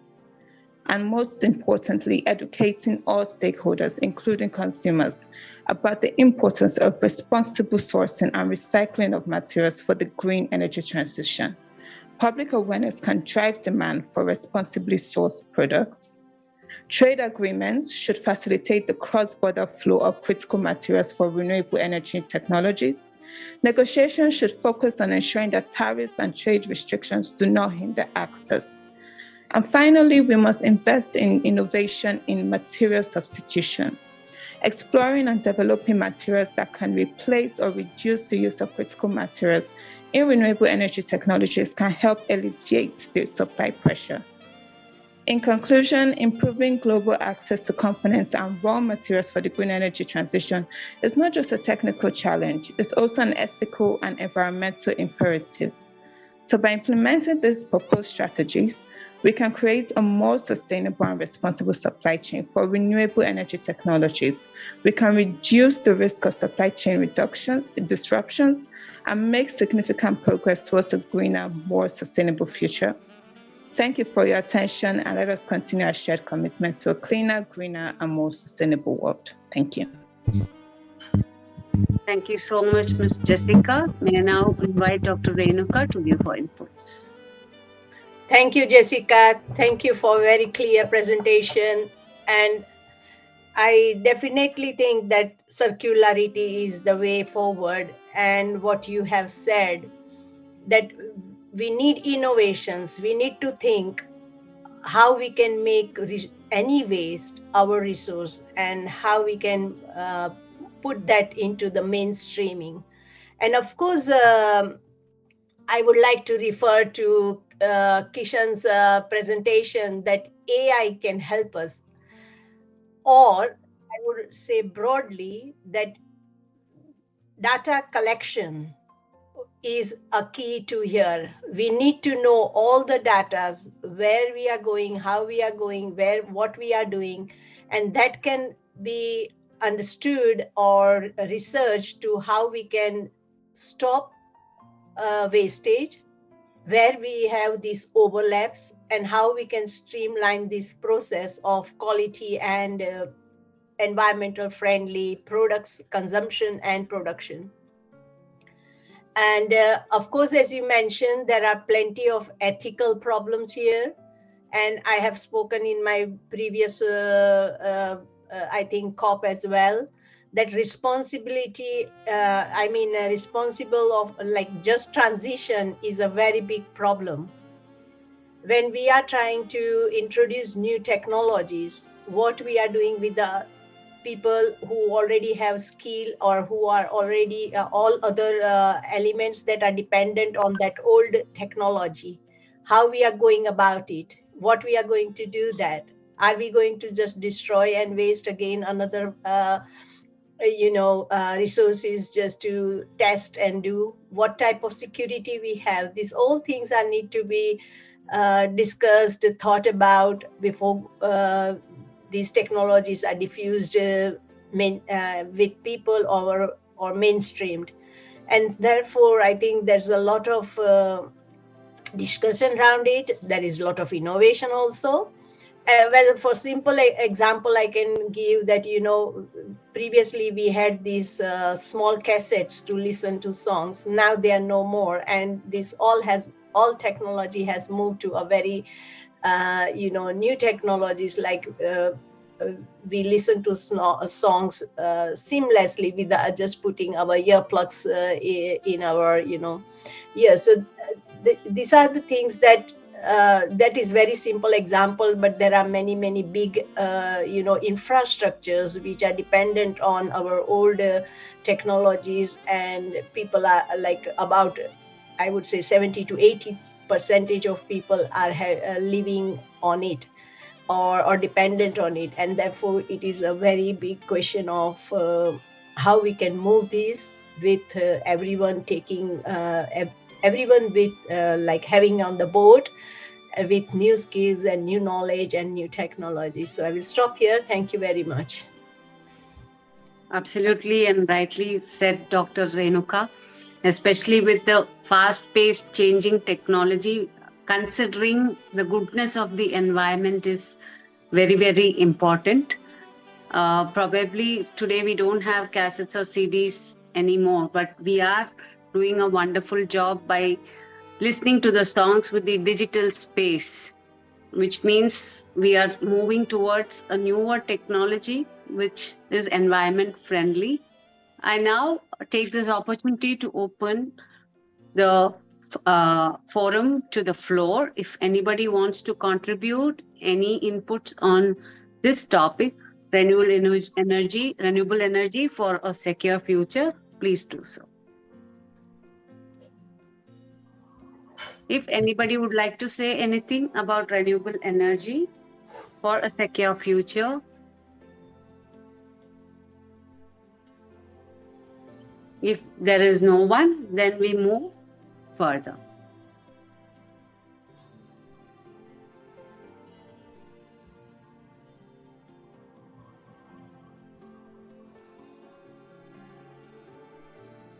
Yeah, shall we move further, Dr. Renuka? Yes, please. Okay. I will try to share my screen on the agenda of the next coming forth sessions. In case if I need help, I would require you to help me on that.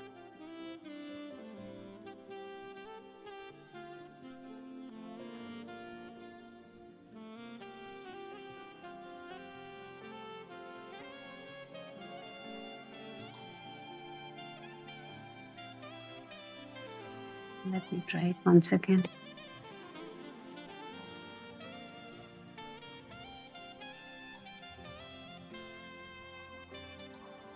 I have agenda in front of me if you want to.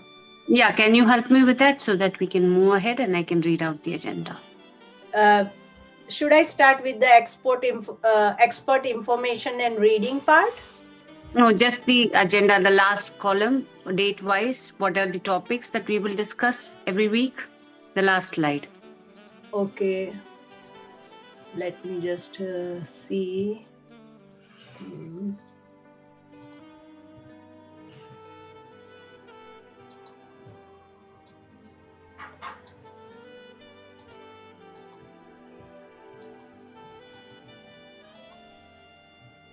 So Yeah, it's last not but here. it's last but one slide. It should be there.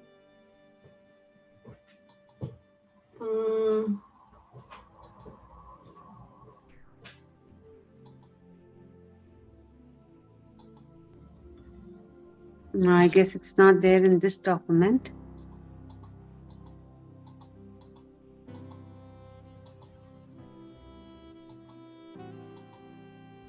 No. Okay, I will do one thing. I will try to share it once again.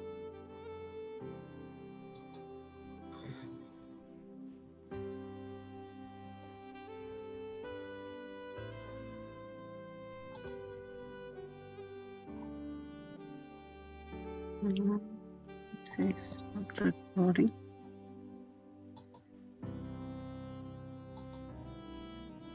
Yeah. Are you able to see my screen? Yes. Okay. So I'm here to read out the agenda that we will be following and we have followed in the last few days. So we began with a bombastic launch on the 1st of October. And on the 8th of October, we deliberated on climate adaptation techniques. On 15th October, we talked about the vitamin M, the moolah, the finance and climate action. Today, on the 22nd October, we have deliberated on renewable energy and how to power a safer future using renewable energy technologies.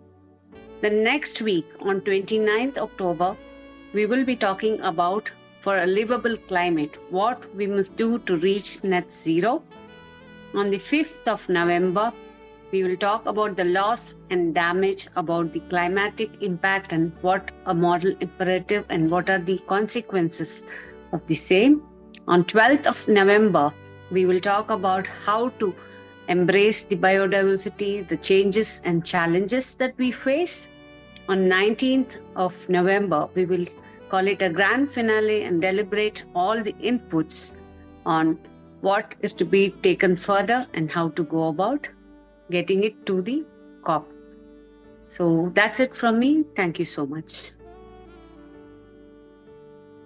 May I now request Dr. Kavita and Ms. Jessica Yes, ma'am.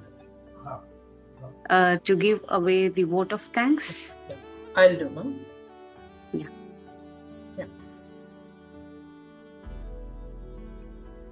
So once again, a very good evening to all of you, and really it's an honor and privilege for me to propose the vote of thanks on this special event.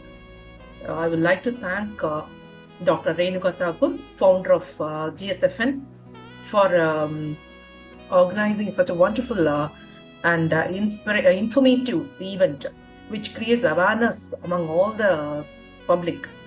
And I would like to thank Dr. Srividhya Sukumar for excellently coordinating this event in a grand manner. And I would like, my special thanks, I'm really grateful to Dr. Ramesh, joined president of IGEN, who's a pillar of support in all our endeavors, for giving me this opportunity to participate in this wonderful, very useful event.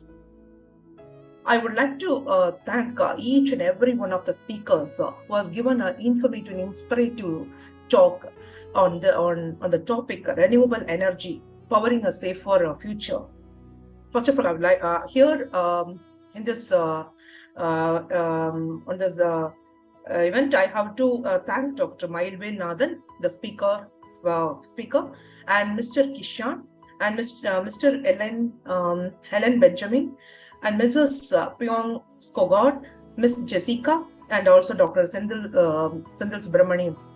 Kumar Subramaniam for sharing their ideas and knowledge regarding this topic, renewable energy. Really, it's an eye-opening session all of us, and in spite of your busy schedule, you are given, you are spend your valuable time with us in sharing your knowledge regarding this topic. Thank you once again, sir. I would like to thank our moderator, Sandhya Shri Balaji, for excellently for your excellent way of moderating, ma'am. Thank you so much. We are really beautiful. And I would like to thank Jessica and Sandy for coordinating all these activities. If I missed anyone, I would like to thank each and everyone who participated in this event. Thank you so much. Thank you for giving me this opportunity. Thank you, Dr. Kavita. Thank you so much. I think it's time for us to bid goodbye for this Sunday. And unless anybody else has to say anything at this moment.